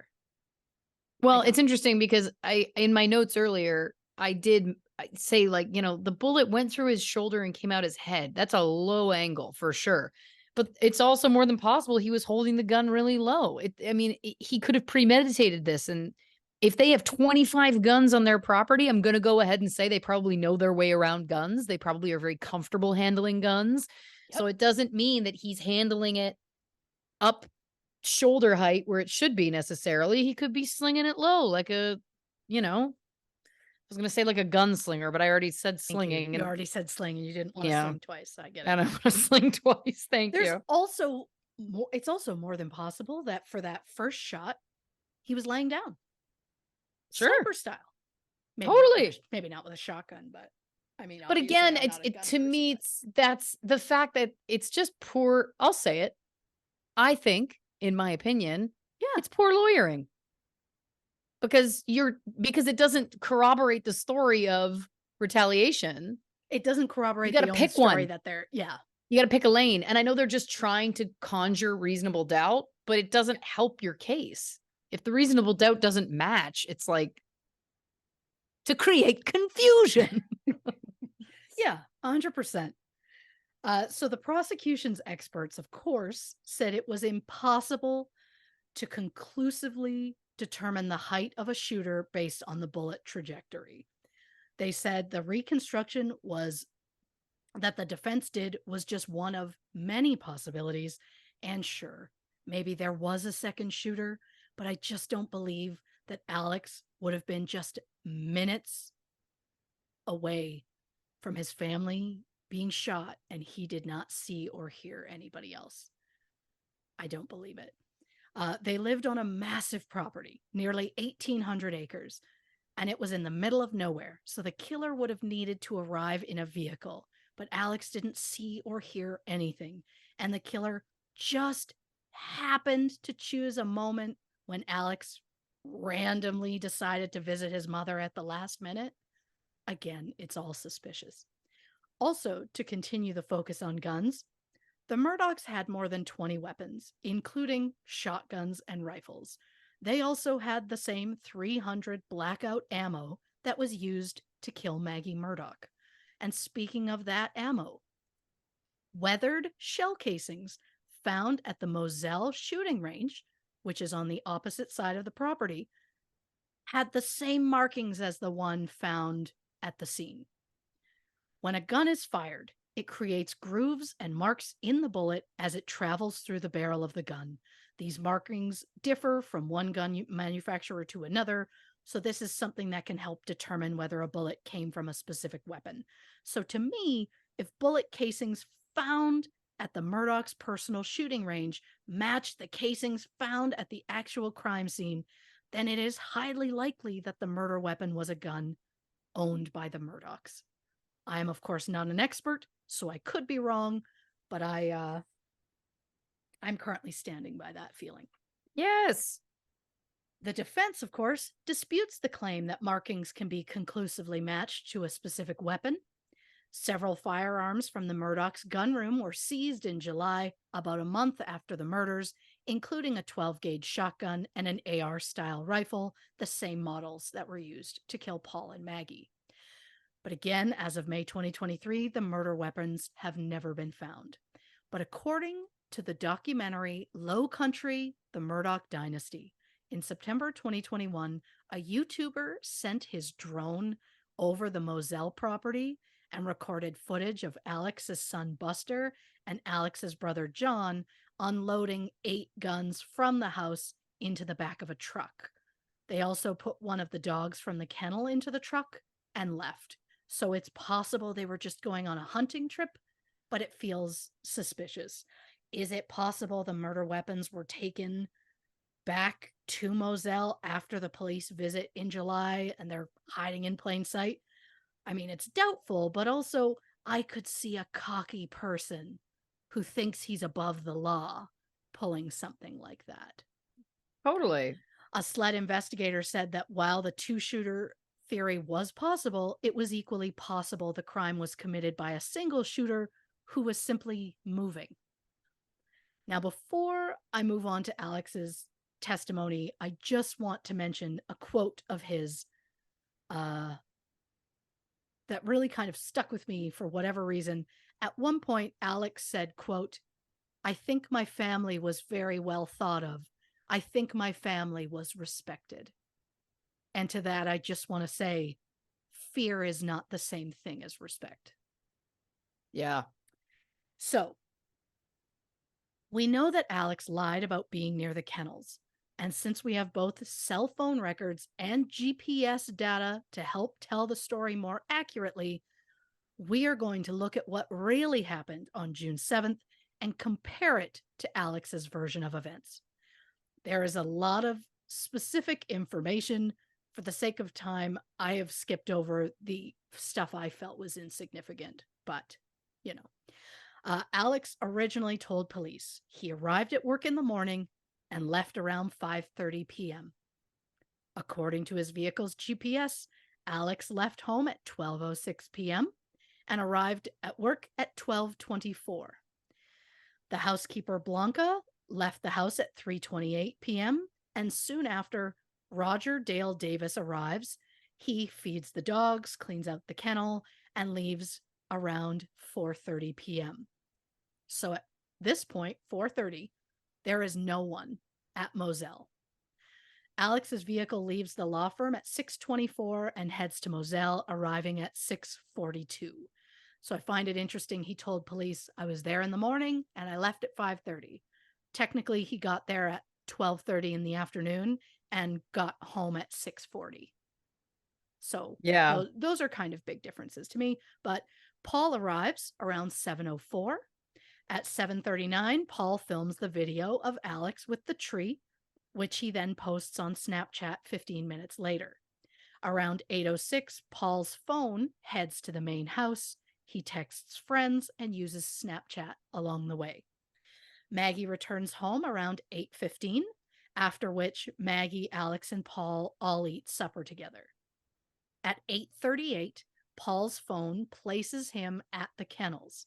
He calls his friend Rogan Gibson 2 minutes later to talk about Rogan's dog, and at 8:44, Paul records a video of the dog while the three voices can be heard in the background.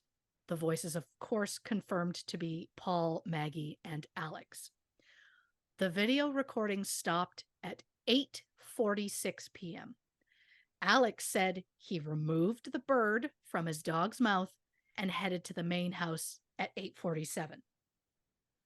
Well, at 8:48, Paul sends a text, and a minute later, his phone locks. Rogan texts Paul seconds later, but it goes unread. At that same moment, Maggie's phone unlocks.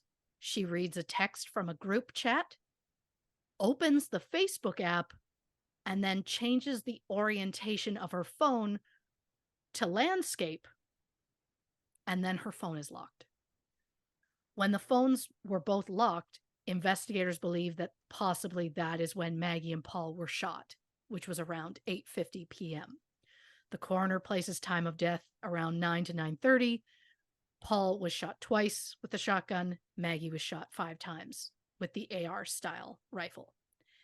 At 8:53 p.m., Maggie's phone changes orientation. The screen wakes to activate the Face ID feature, but the phone remains locked, meaning whoever picked up that phone was not Maggie. The phone didn't recognize her face, so it wouldn't unlock. Over the next 2 minutes, Maggie's phone records 59 steps before taking a screenshot, which shows Facebook running in the background.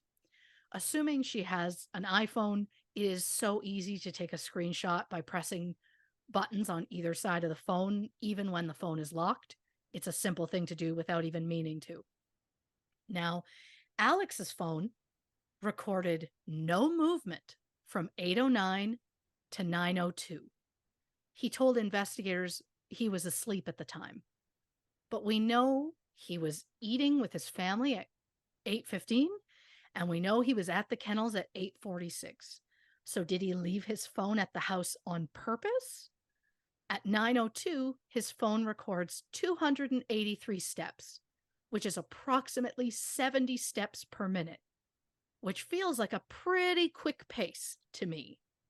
He calls Maggie's phone at 9:04 and then deletes the call from his call log. Oh boy. Alex then calls his father's phone for 18 seconds, but again, deletes it from the call log. At 9:06 p.m., Maggie's phone remains locked, but the orientation changes. At the same time, Alex calls Maggie twice in the span of less than a minute and deletes both from his call log. At 9:07, Alex's vehicle leaves Moselle and heads to his parents' house in Varnville, about 10 miles or 16 kilometers away.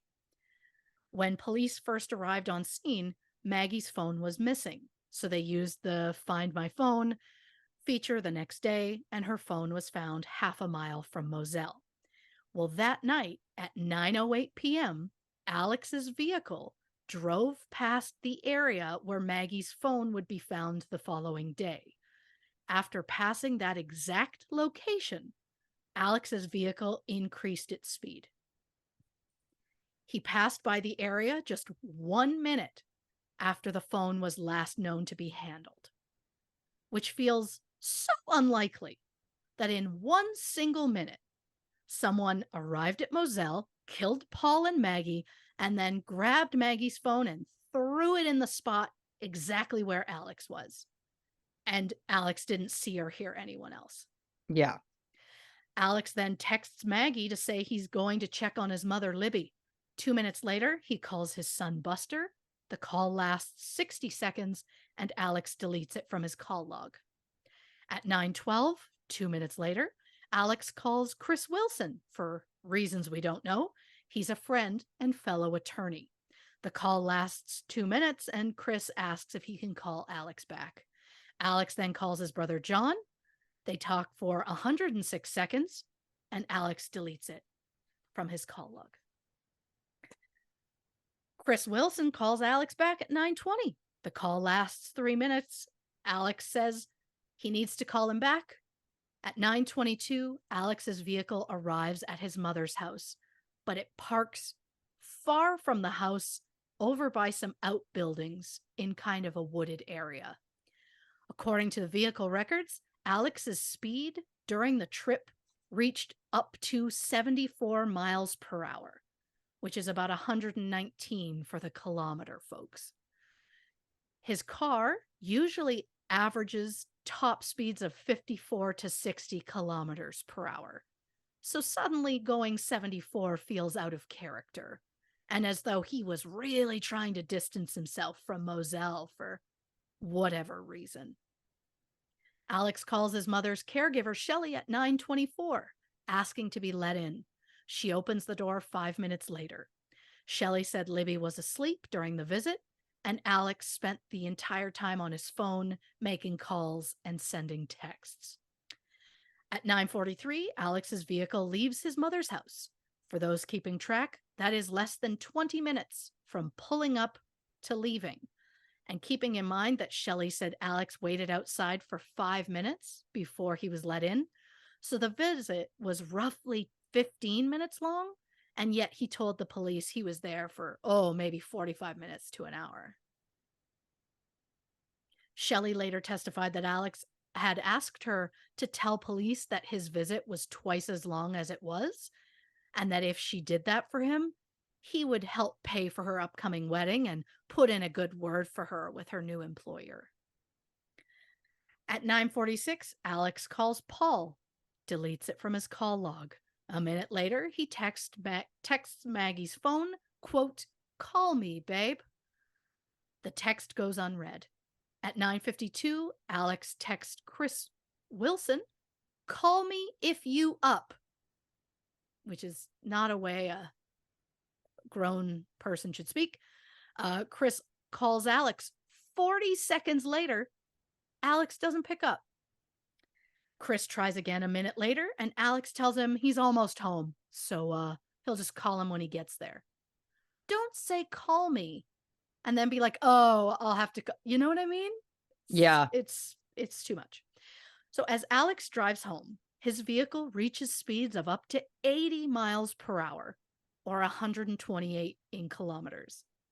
The maximum speed on that road is 55. He arrives at Moselle at 9:56, parking at the main house. According to his phone, over the next 5 minutes, Alex takes 231 steps. At 10:05, he drives to the kennels. At 10:05:55, he puts his vehicle in park. And at 10:06:14, he calls 911. Now, I don't know where he parked based on where the bodies were found, but when Alex called 911, he told them he had found the bodies and checked to see if they were breathing, and then called 911. But he arrived at the kennels and called 911 20 seconds later. The bodies were far enough apart. He couldn't have even walked between them in 20 seconds. Calling them quickly gives the impression that he was expecting to find bodies when he pulled up to that kennel. Alex then spends 7 minutes on the phone with the dispatcher, during which time he records 594 steps. At 10:11, he drives back to the main house, returning to the kennel 2 minutes later. I assume that is when he got the gun from the house because he was worried the killer was still on the property. After 7 minutes, Alex tells the dispatcher he needs to call family and hangs up around 10:13. At 10:17, Alex calls his brother Randy. It lasts for 16 seconds and the call is erased from his call log.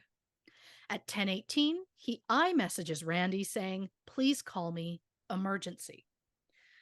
Over the next 10 minutes, Alex takes 525 steps. He calls Randy again, deletes it again from his call log. He calls his brother John. The call lasts 40 seconds, and Alex deletes it. At 10:21, Alex calls Rogan Gibson. There's no answer. But bold move, calling Paul's friend before notifying your entire family. He then texts Rogan 3 minutes later, asking him to call, and then tries to FaceTime Rogan. The Colleton County Sheriff's Office arrives at the kennel at 10:25 p.m. Sled is contacted for assistance.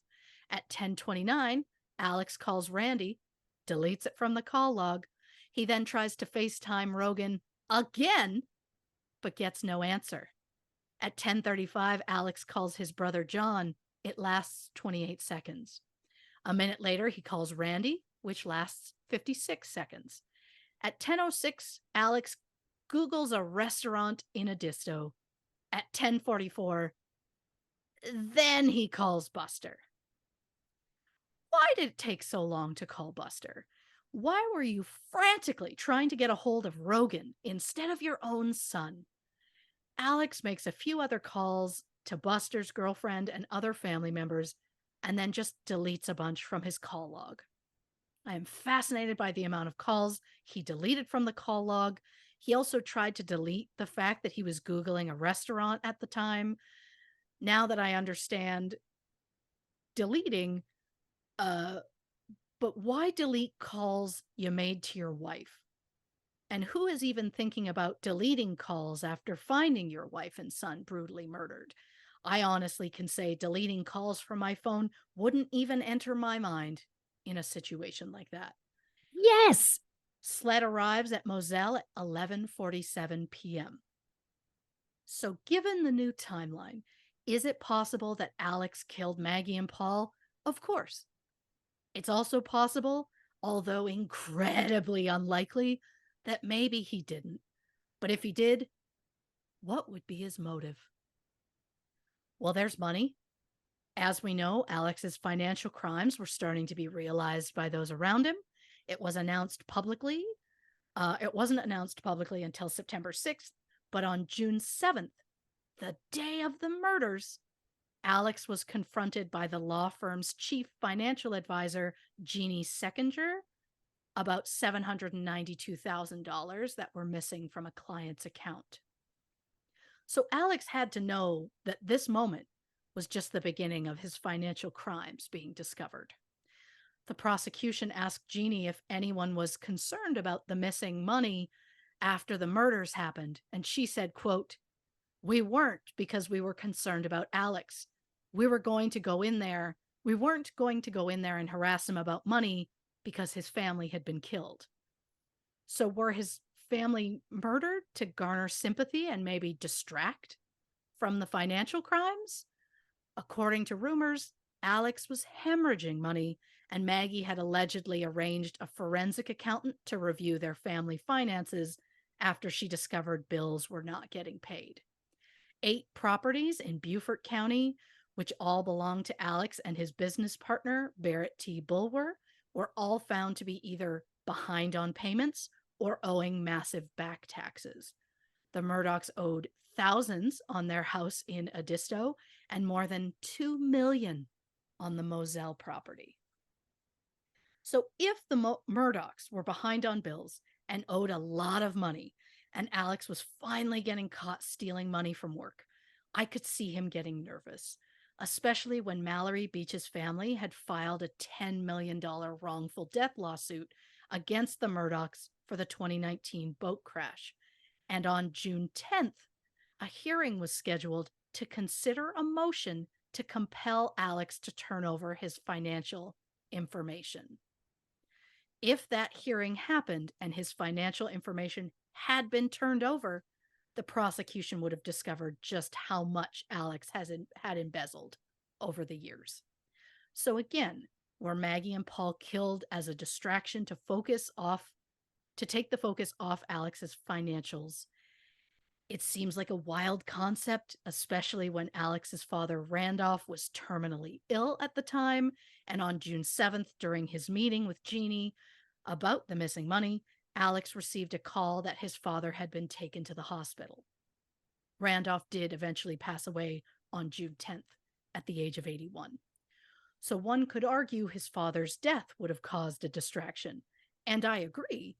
Alex, of course, didn't know how long it would be before his father's death, and maybe he couldn't wait because he needed the distraction ASAP.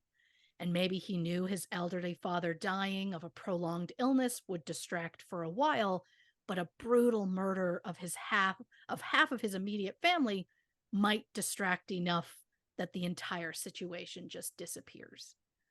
Is it possible that Paul was killed to make the boat crash lawsuit and potential trial go away? Maybe Maggie was killed simply because she was a witness. The prosecution suggested that Alex murdered his wife and son to garner sympathy for himself. The lawyer for Mallory Beach's family testified that in the wake of the murders, the wrongful death suit would have gone away. I mean, if that's the reason, it's dark to think that someone could be capable of killing their own spouse and child to get rid of other legal problems. And maybe he wasn't in his right mind. He claims he was on some sort of pills that night, and maybe the news that he got caught stealing and his father going to the hospital was all too much for one day, especially with a hearing coming up about the boat crash. Maybe he just snapped. But deleting incriminating phone calls and searches off your phone before the police arrive shows a level of clarity that is almost calculating. I don't think Paul and Maggie were killed for money, especially because apparently there were no life insurance policies on them, which I find shocking. Not to mention, Alex would likely receive a large inheritance after his father passed. Then there's the motive of love. Were Maggie Was Maggie going to leave Alex and he couldn't stand it? There were rumors that Maggie and Alex had been drifting apart and living in separate houses, including one that Maggie had visited a divorce lawyer 6 weeks before her death. Her family and friends say that it was nothing but a rumor. Maggie and Alex were described as, quote, a picture of domestic bliss, which feels like someone trying to overcompensate for rumors that have a bit of truth to them, allegedly. Yeah. Based on the text exchanges between Maggie and Alex, Maggie seemed mad or at the very least annoyed with Alex, probably because she wanted to stay at the Edisto house, but Alex requested that she stay with him at Moselle. But he would text her asking about her doctor's appointment, and at one point she texted Paul to say she was getting a pedicure. She said nothing about it to Alex. So it's not an unusual thing, but I find it interesting that she told Paul and not Alex, because Alex kept asking her questions and she was barely responding. Alex texted later saying, quote, Paul says you're getting a pedi, and then says, call me after. And it sounds like a couple with some tension between them because the wife is telling her child what she's doing and not telling her husband, but also not answering his calls either. And I'm not suggesting that Maggie needed to tell Alex everything she was doing, but they were having a conversation about her day, and Alex was trying to find out when she was coming home, and yet she kind of ignored his calls and kept her son in the loop, but not her husband. It's not unheard of, but it's just strange. And maybe their marriage was fine, and it was simply she was annoyed with him.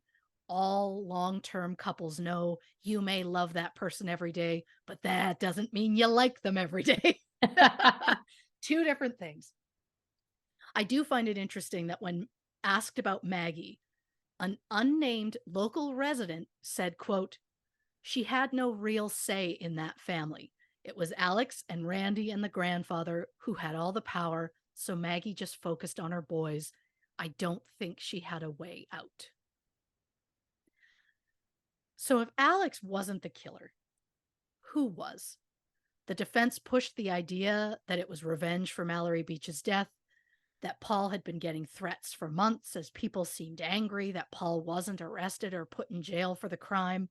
But according to Maggie's friends, while people may have sneered at them and seemed kind of mean towards them, there were never outright threats that were ever mentioned, and they were carrying on as usual and not living in fear of anybody.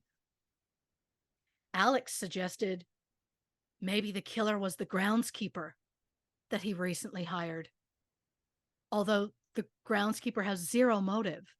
And according to his cell phone, the man was nowhere near Moselle at the time of the murders. But Alex then also said the groundskeeper seemed to really like Paul. So it's ridiculous that you'd even suggest a man when you won't even give a motive for why that man. Like, it's weird to be like, he killed my son, which is weird because he liked him. You know, like it's just Yeah. it's because he's grasping at straws and he had nothing else. But maybe he suggested this guy because he's trying to distract from the fact that Alex himself was just the most obvious suspect. But Alex didn't seem to offer any other potential suspects, which isn't a surprise.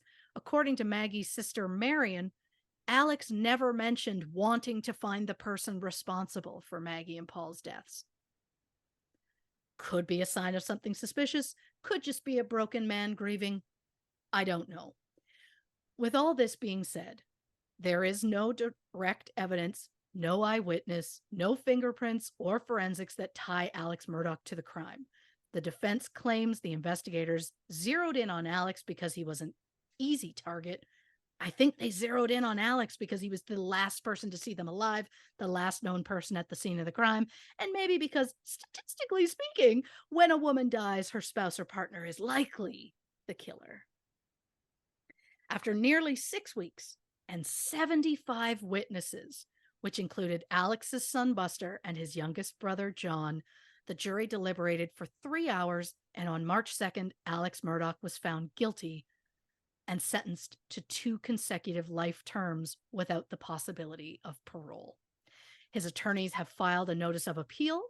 Their biggest issue is they feel the financial information shouldn't have been admissible.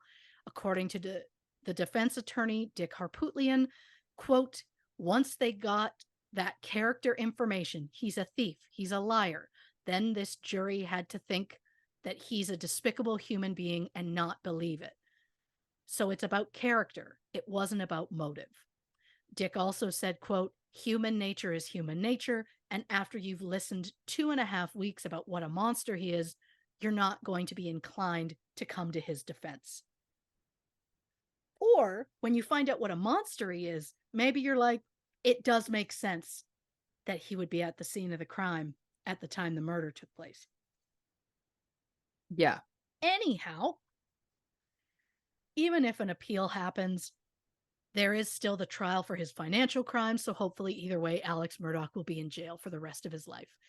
But just because Alex is in jail doesn't mean he's lonely. In fact, no.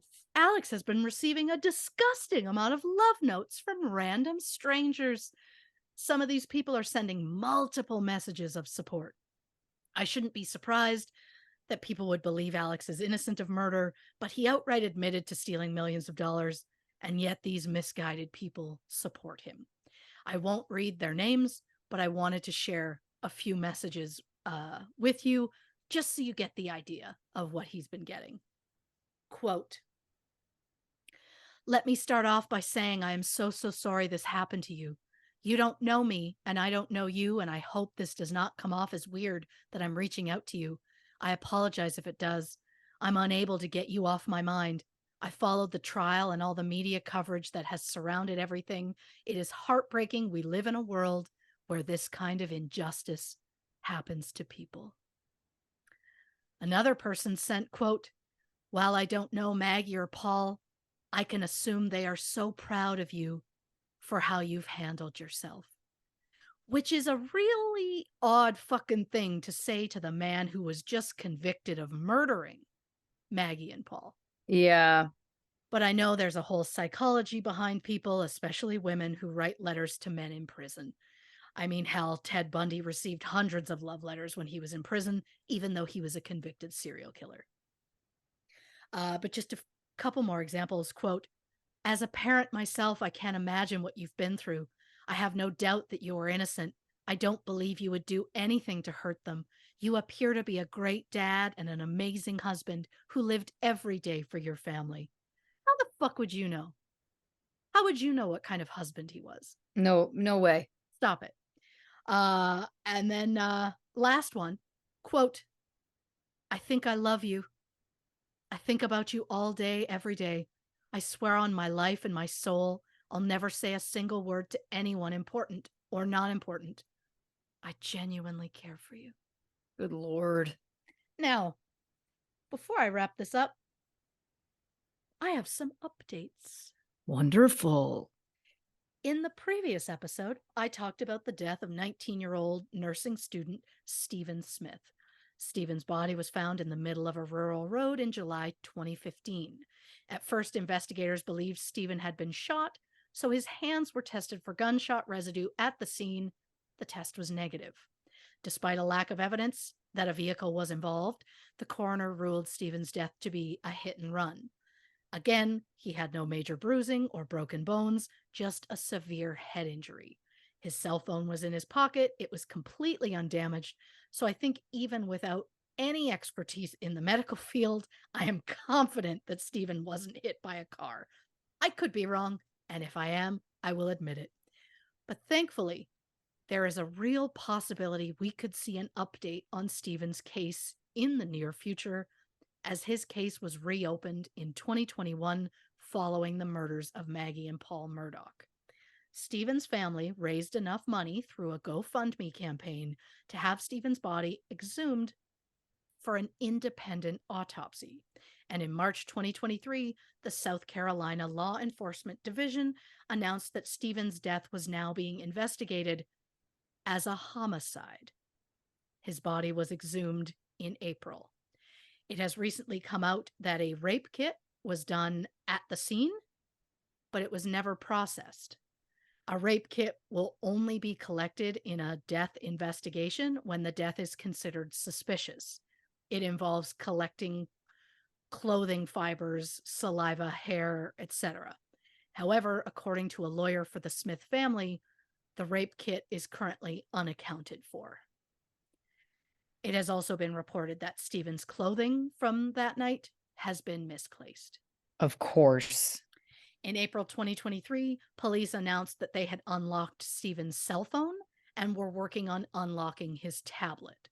So hopefully that will lead to some suspects, although investigators are allegedly looking into two potential persons of interest, Patrick Wilson and Sean Connolly.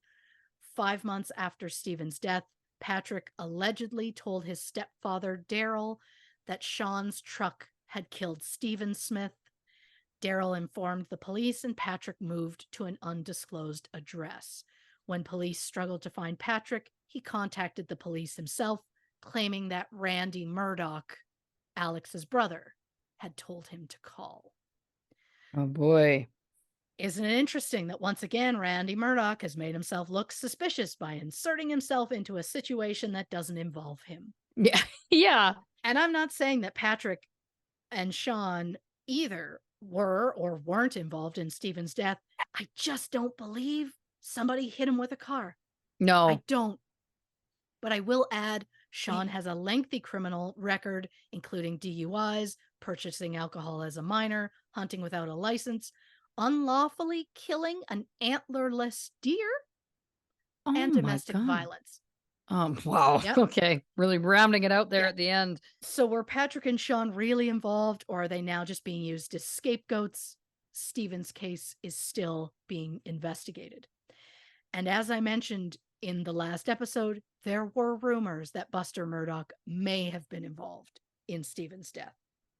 Buster publicly stated, quote, "I have tried my best to ignore the vicious rumors about my involvement in Stephen Smith's tragic death that continue to be published in the media as I grieve over the brutal murders of my mother and brother.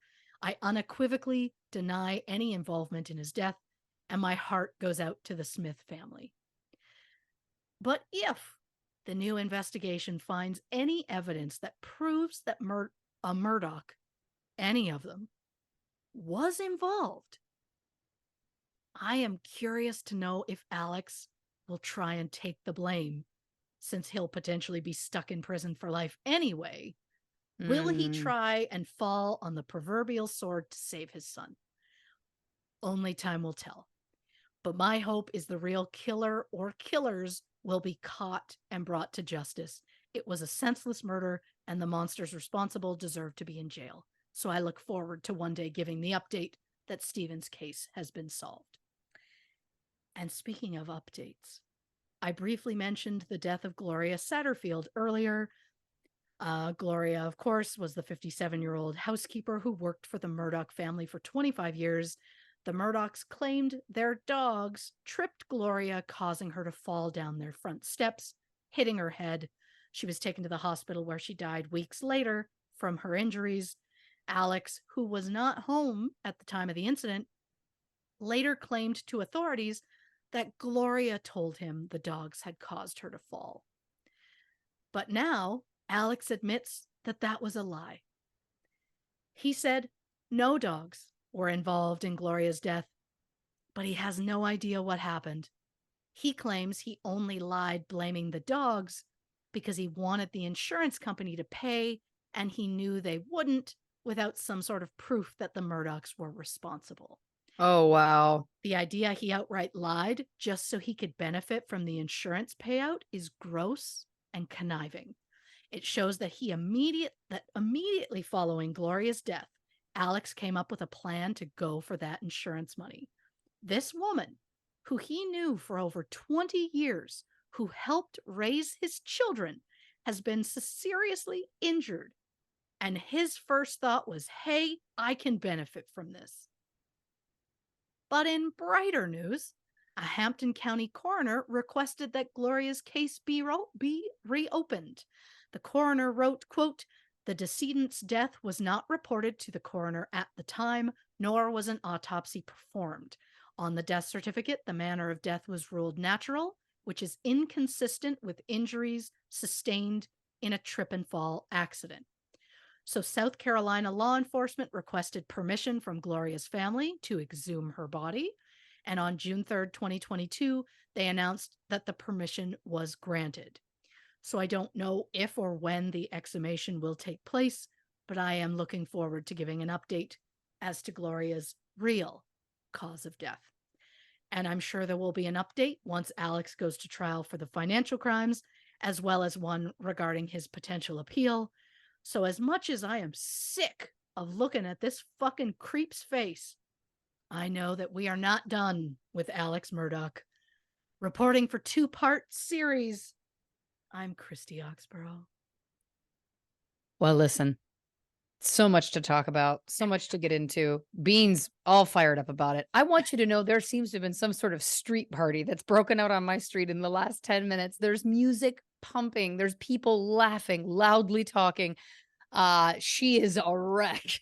Again, my little busybody watching out the window. So I'm going to try and rein that in this next break before we wrap things up. So listen, grab another drink, hit the cam one more time, and we're going to be back to wrap up the Alex Murdaugh Part 2 episode of True Crime and Cocktails. All right, last clap on 3. 1, 2, 3. Welcome back to this episode of True Crime and Cocktails. We're, of course, discussing Alex Murdaugh in the second of a 2-part series. First thing I want to say before we get into anything to do with this is that I looked up the wording about from the FCC that I had mentioned earlier, and I would just like to read this quote. I said I wasn't going to, then I did, and now I'm glad I have, because this is the way it's worded.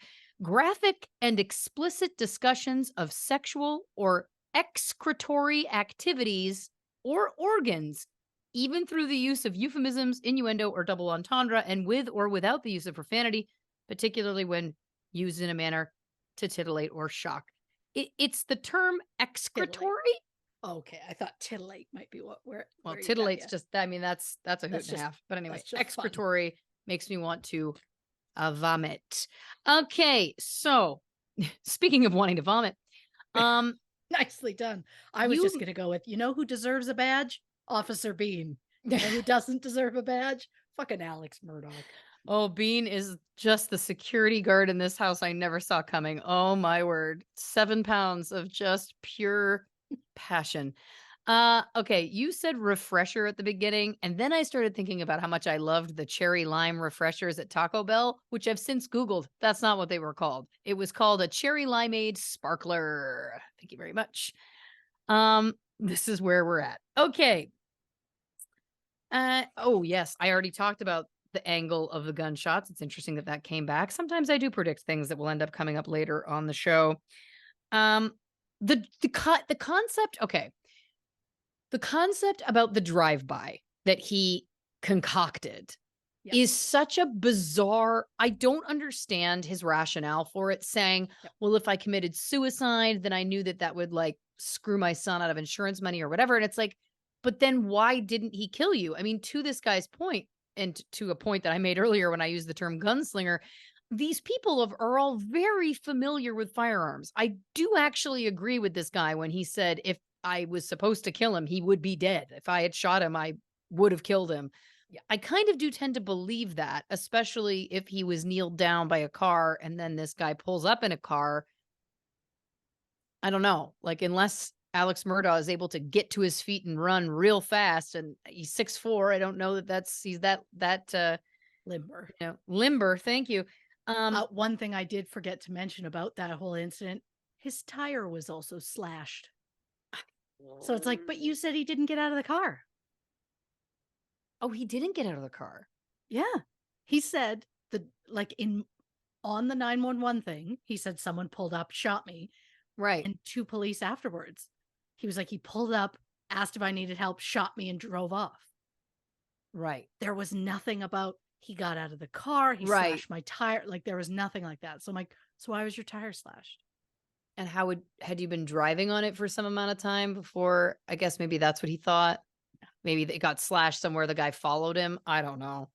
The whole thing. He lawyered anything ever at this point. Yeah. Well, again, because what doesn't add up to me is like, it sounds like then, judging by his excuse for it, that he was trying to protect Buster, that then the intention was for him to get killed. But then when he wasn't killed, it's like that excuse no longer holds any water. It feels like, no, this was just trying to make it look like Paul and Maggie's murders were done by someone other than him, and then that he was being targeted. It wasn't to protect Buster. That doesn't make any sense. Correct.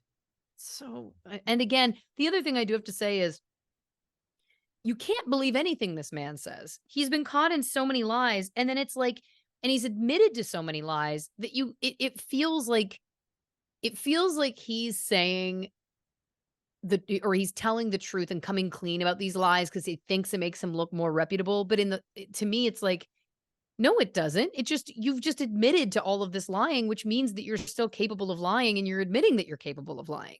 Like, it just, Yep. oh, he has no credibility. Absolutely none. Absolutely none. And again, blaming it on the drug use, blaming it on all of that, it just feels so. I mean, look, I understand the concept that using prescription drugs or any drugs in that manner can alter your sense of a moral compass. It can alter your sense of what's right or wrong, etc.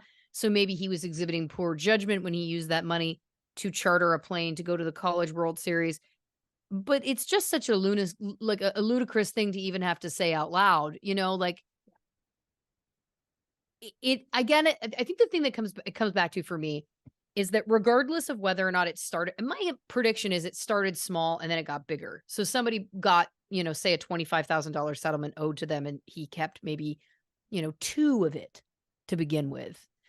And then he just slowly worked his way up. I could see that being the case, right? Yeah. But it got wild. If somebody's getting 180,000 and you're keeping 150 of it, that's not just about feeding your drug bills. Sorry, like, you're not spending $150,000 on pills. Certainly when it also feels like he's connected to enough different organizations that, I don't know, I feel like maybe he'd get a deal on the drugs. But anyway, I'm completely speculating. But you know what I'm saying? Like, it just feels like it's amped up to a level. And then when you're using it to charter planes, even if the science truth is that the prolonged use of medication he didn't technically need altered his brain and it made him make bad decisions, it's still, in the grand scheme of all of this, it's like that's not enough.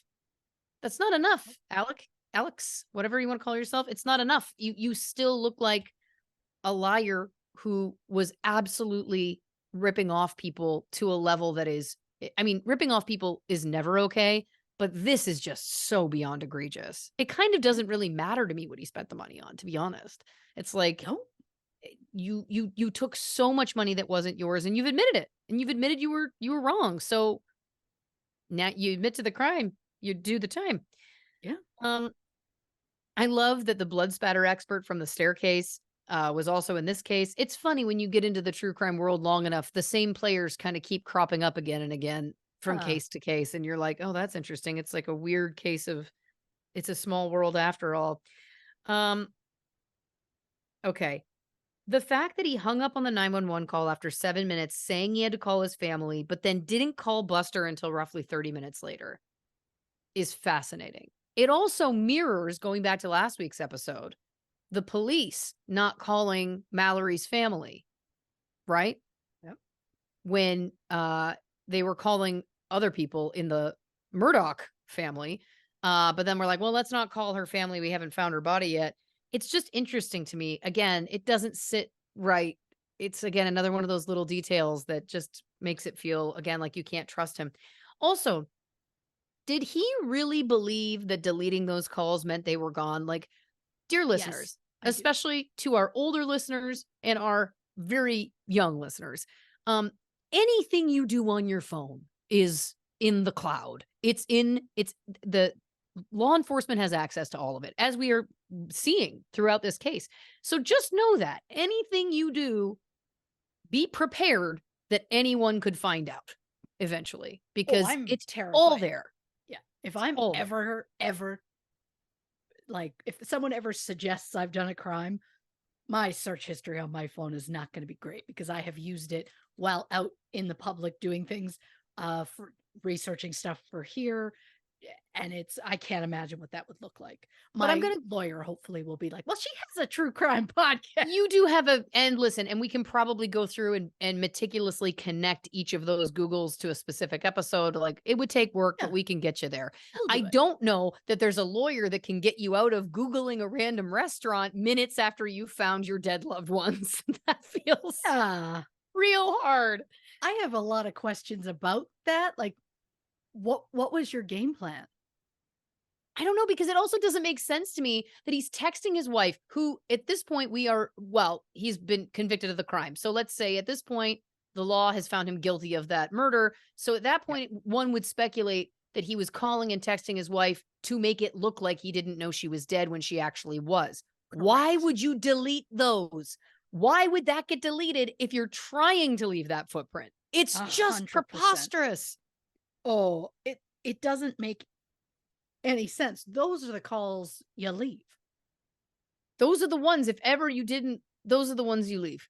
Yeah. In this weird, again, it sounds like, was he someone, the only thing I would love to know about that is like, was he someone that always deleted his calls?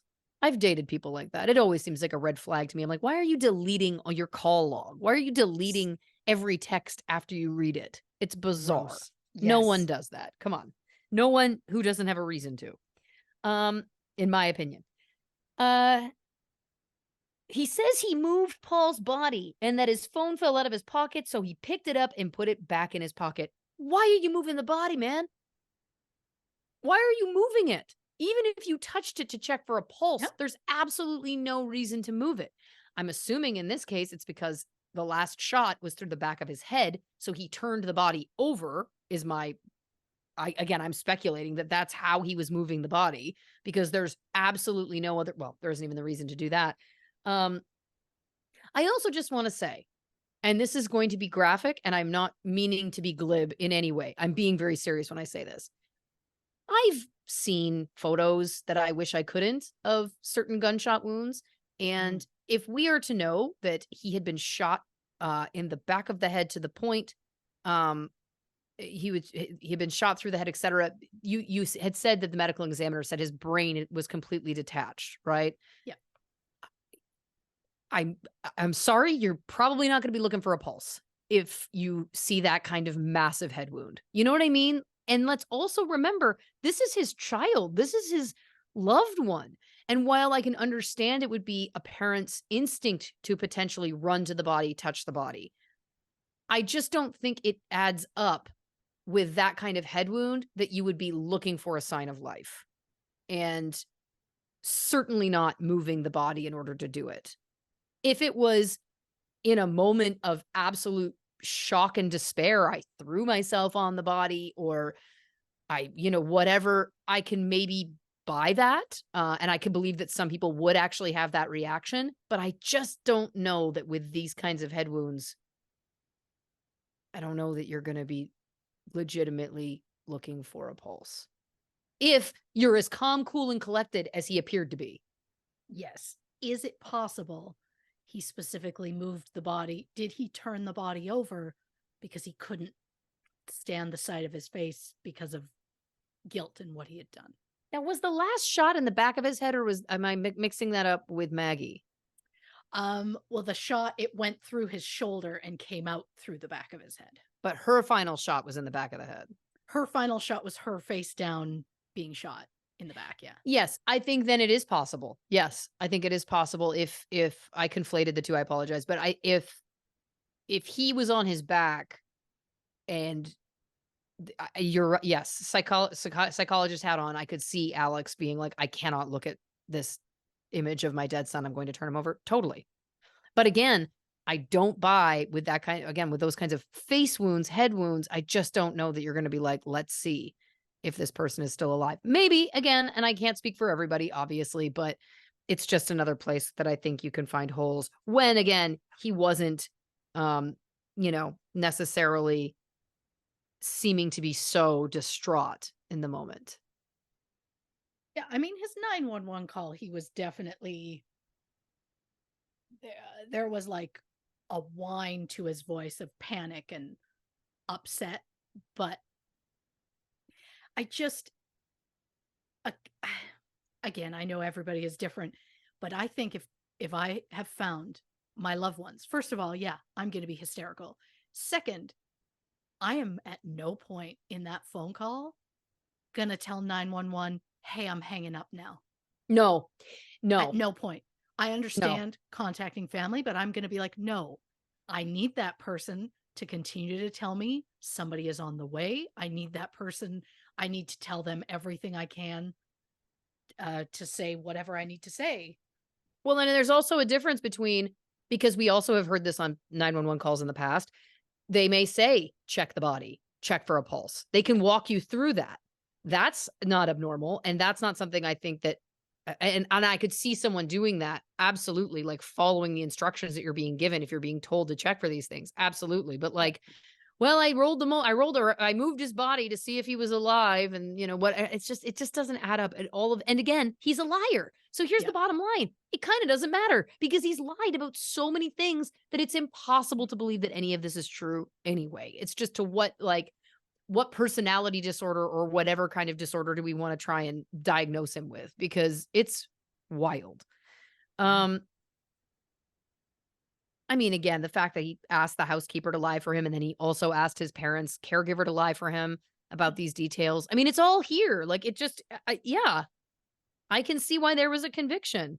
Also, the fact that he insisted on testifying. If I know anything from my extensive true crime research, it's anytime a potential suspect who has been accused of something insists on taking the stand. I'm going to tell you something. I've never seen it go well. Maybe once or twice ever. It's also usually a giveaway that the person is trying so hard to exonerate themselves or lie or whatever, or believes that they can, that they're insisting on it. And it's just never the move. Yep. I mean, the guns never having been recovered, the murder weapons, is not surprising to me, considering if we go back to the last episode as well, we'll remember that there was the time that Paul and Mallory got into a car accident. He called his grandfather immediately. Grandfather and dad show up and got all the guns out of that car immediately. That was like their first great order of call. business, the guns and the booze cans, right? Yep. So it just doesn't surprise me. I doubt we'll ever find them. I feel like they made them Nope. disappear, you know? And Oh, also 100%. the fact that there's footage of guns being loaded into a truck is also, again, while none of it, you know, directly proves, it just all is informing, right? All of it is informing the bigger picture here, which is these people were above the law. And then they, you know, and at the end of the day, that didn't even save them. I mean, the details about him having that badge. And I feel like it's because they were connected to the prosecutor's office that's why he in his mind was like, I'm a part of law enforcement. I'm assuming that that's what it is. And maybe there is some validity in that, but he wasn't the district attorney. Like he wasn't the prosecutor, like, or whoever, right? Like it was inappropriate for him to be flashing that around. Right? Like, yeah, he was the volunteer assistant solicitor. Yeah. Part of me is like, do you think, because you know I like to write a story. Please. Do you think he always wanted to be a cop because he liked the power, but being a cop in that family was not an option because almost every male in that family went to law school, except for one of his brothers did not, which I can't imagine how that went over in the family. Yeah, I could absolutely see that. Though I'm surprised that they wouldn't have wanted a cop in the ranks just because of all of the kind of shenanigans that was going on. But yeah, there could have been the kind of feeling that, you know, we're above that. We're lawyers. We're not, you know, whatever. I'm not saying that's being a lawyer true, but also feels like that's where you're going to go to get the money. Yes. Yes. Oh my God. I mean, there's just so many things. I mean, I think it's interesting too, talking about motive. That's something I've talked about in regards to this case before, but I do think like knowing that he had lost his job, knowing that everything was kind of blowing up, it does start to paint a picture even more so of giving him a motive, because that was the one thing I just struggled with. Like, why was that the choice? Like, why was it the choice to kill them and why then? But now that I'm kind of seeing, because I didn't know the ins and outs of the trial, etc. Now that I'm kind of seeing those things, I am seeing like, oh, I guess for him, yeah, I could see him making that choice. I don't think that most rational people would make that choice. Sure. But for him, okay. It's interesting though. It's interesting that that's where his mind went. But again, he has been found guilty. The timeline doesn't add up. We have witnesses, including the caregiver for his parents. We have cell phone ping towers, all of the cell phone evidence. Like it, come on. Yeah. You did your best, bud, but you didn't get away with it. I mean, come on. It Right. just feels like at this point, I don't think there's any debate. And he Oh, was, also I agree, because guilty. the thing that kills me the most is this bullshit. I was at the kennels. Yes. We know I was at 8:46, and I went inside and I fell asleep on the couch, woke up just after 9. So he fell asleep for what, 10 minutes? And then went, you know what? I'm going to go visit my elderly mother who's asleep at this At hour. 9:00 at night. Yeah. Yeah. Without, letting people know that I was coming or any of that. That to me, I mean, that was just the thing that I can't figure out is how planned was this? Was this something Yeah. that just happened in the moment and his brain went, I need to get away from here. What would be a reason why I wouldn't be here? Parents live close enough. I'll get there, whatever. Because if his intention that night was to kill them, think of how fucking dark it is that Maggie said she wasn't coming there that night and he insisted she come. It feels premeditated to me. If he only wanted to kill Paul, if that was the plan, Maggie wasn't going to be there. Then I don't think it was he the wouldn't have plan. had to worry about it. So him insisting that she come home, it's like if he planned at that point that it's like, I'm going to kill them both, then that's horrific that he was like, you have to be there. I think he did plan to kill them both at that point. There's too many little bits.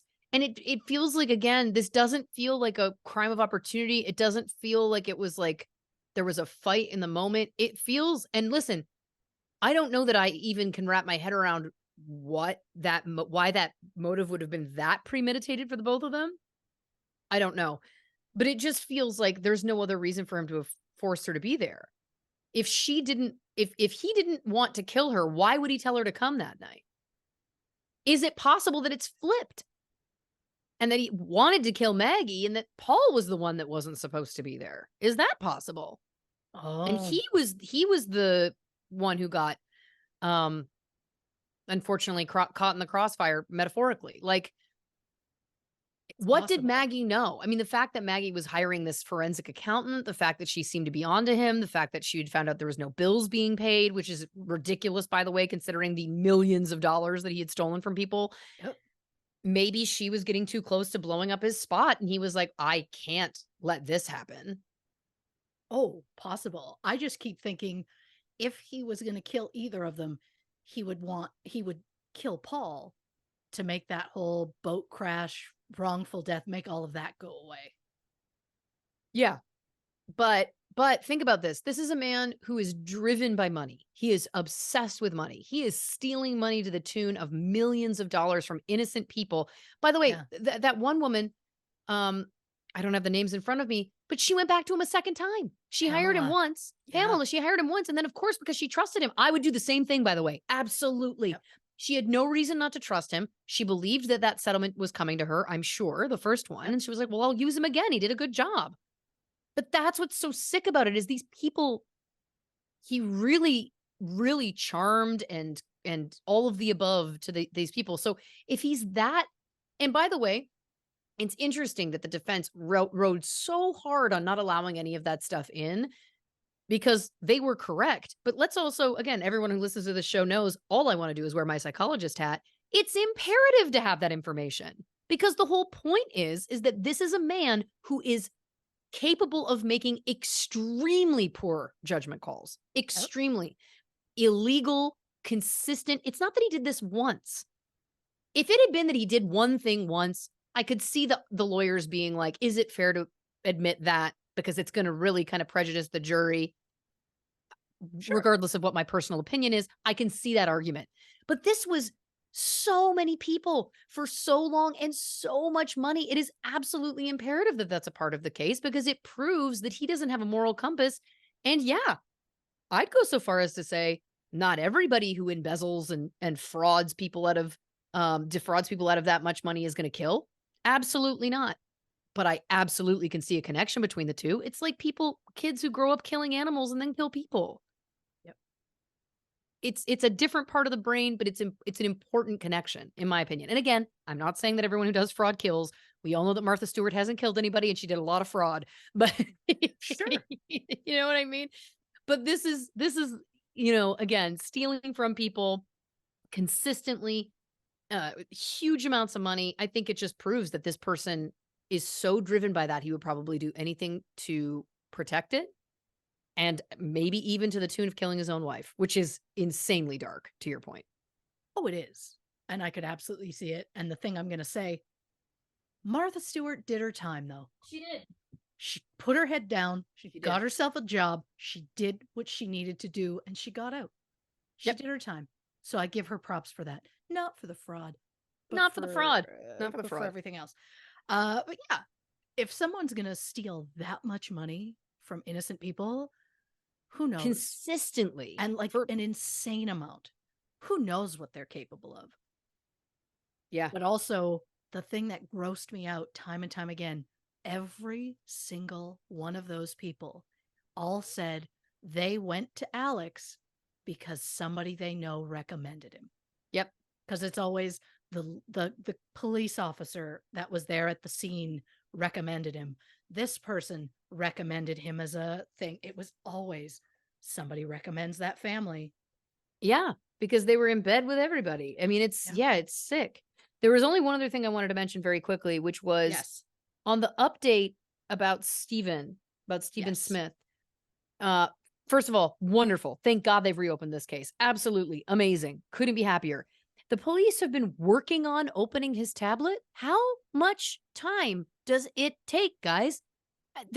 Isn't there computer hackers? Like, don't they have hackers? Like, isn't that a part of how many, are they just trying to put in every possible number sequence? Like, there has to be a better way in. I'm sorry. You know that we call out good police work when we hear it, but we also call it the bad. And this just blew my mind. Like, well, they've just gotten his phone open. In 2 years, it took them 2 years to open his phone? Well, yeah, Call Apple.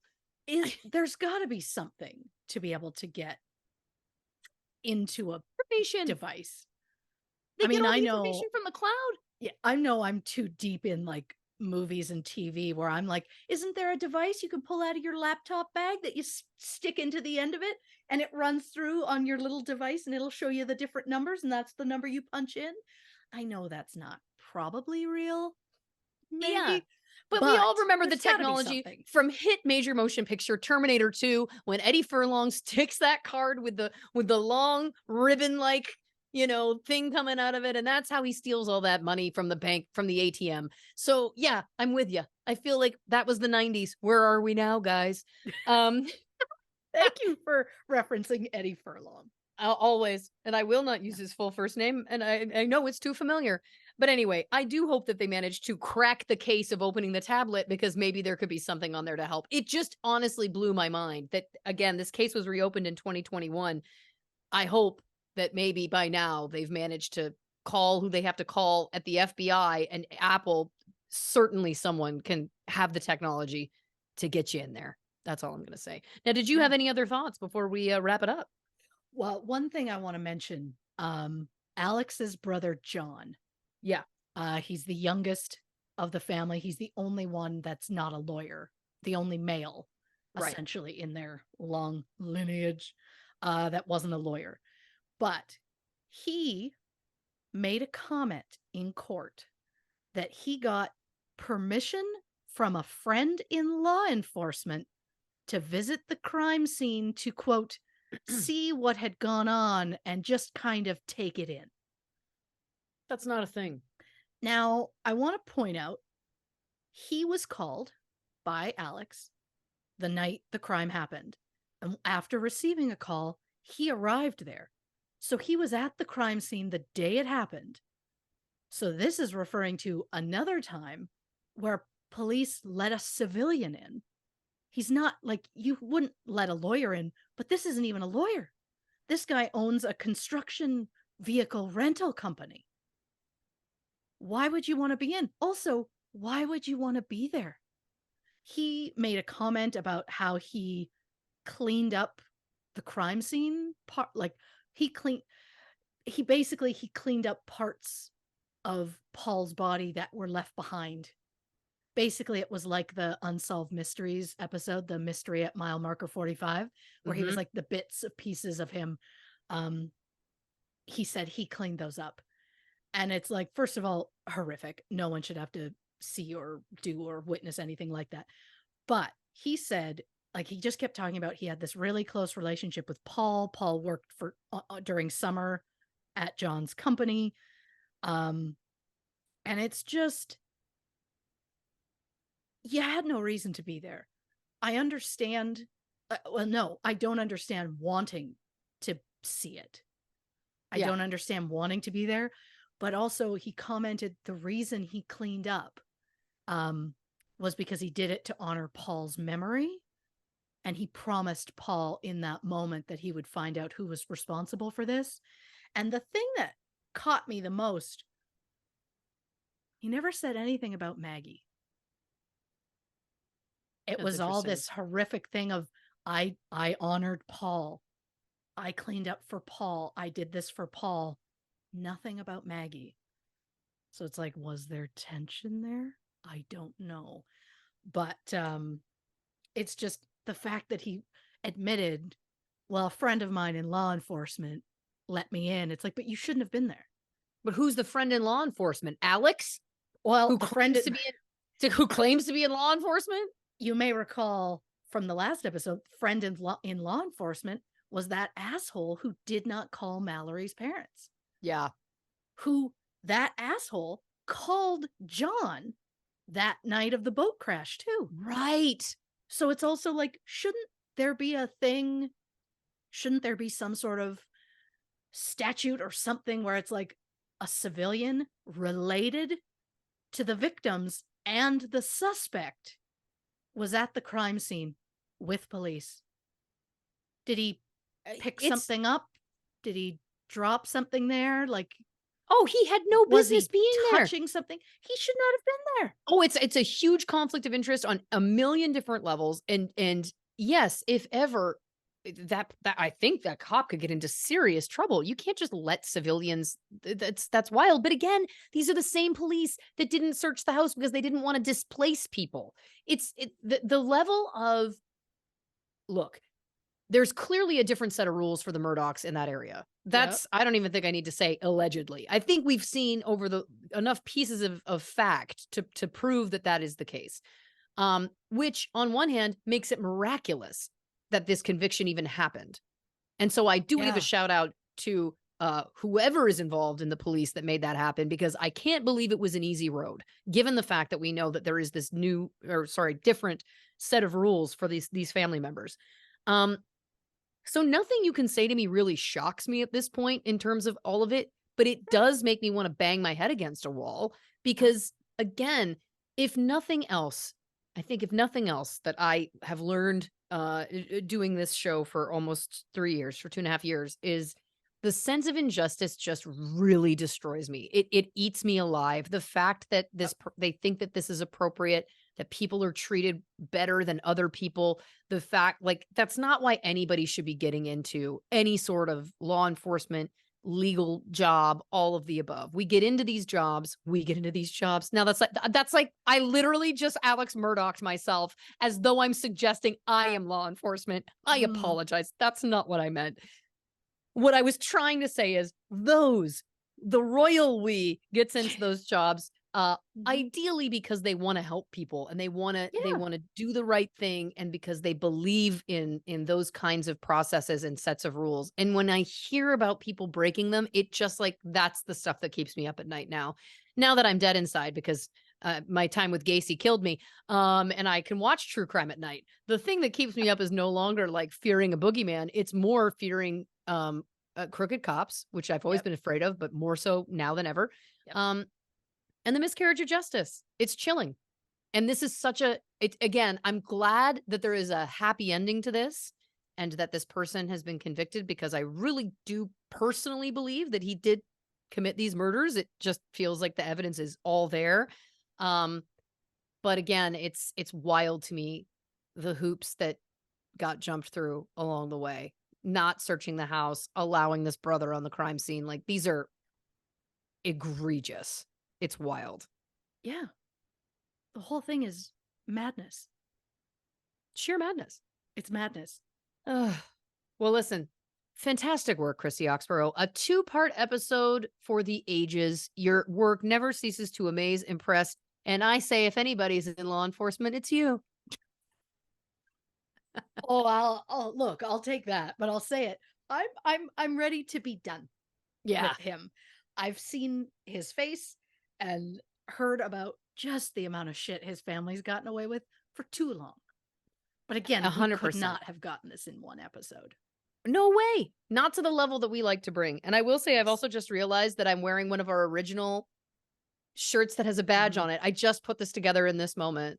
And I'm wearing my horrors badge.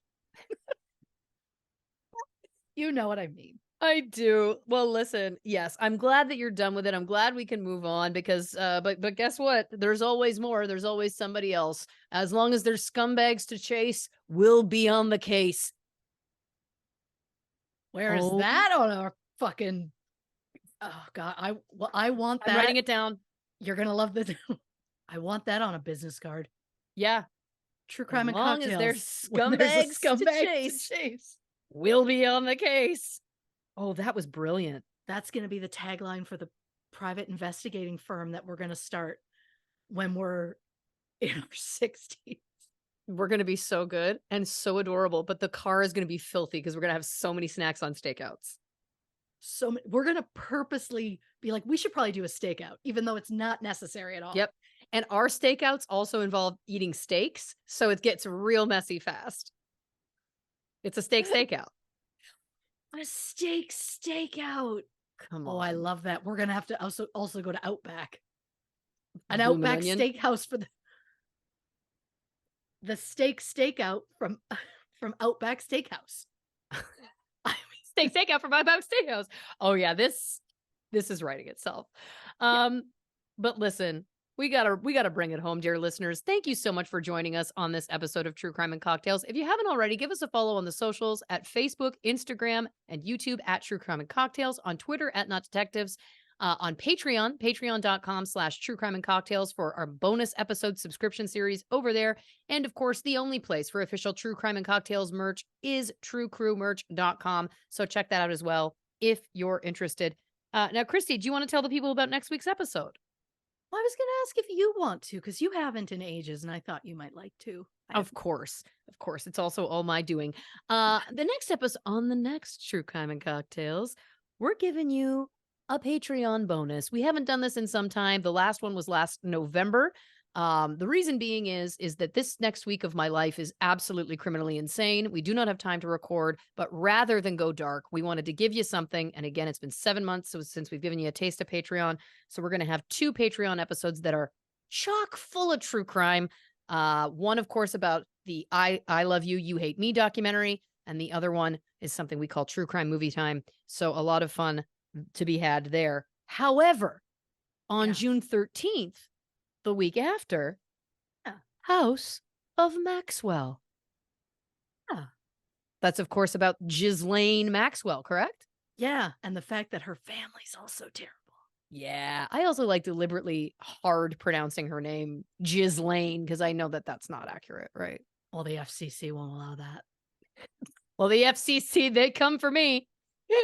Oh, my gosh. And just like that, that's what we call in the comedy business as a callback and a button. Christy, do you want to say goodnight to the people? Good night, Officer Bean. Oh, yeah. Good night, little sergeant.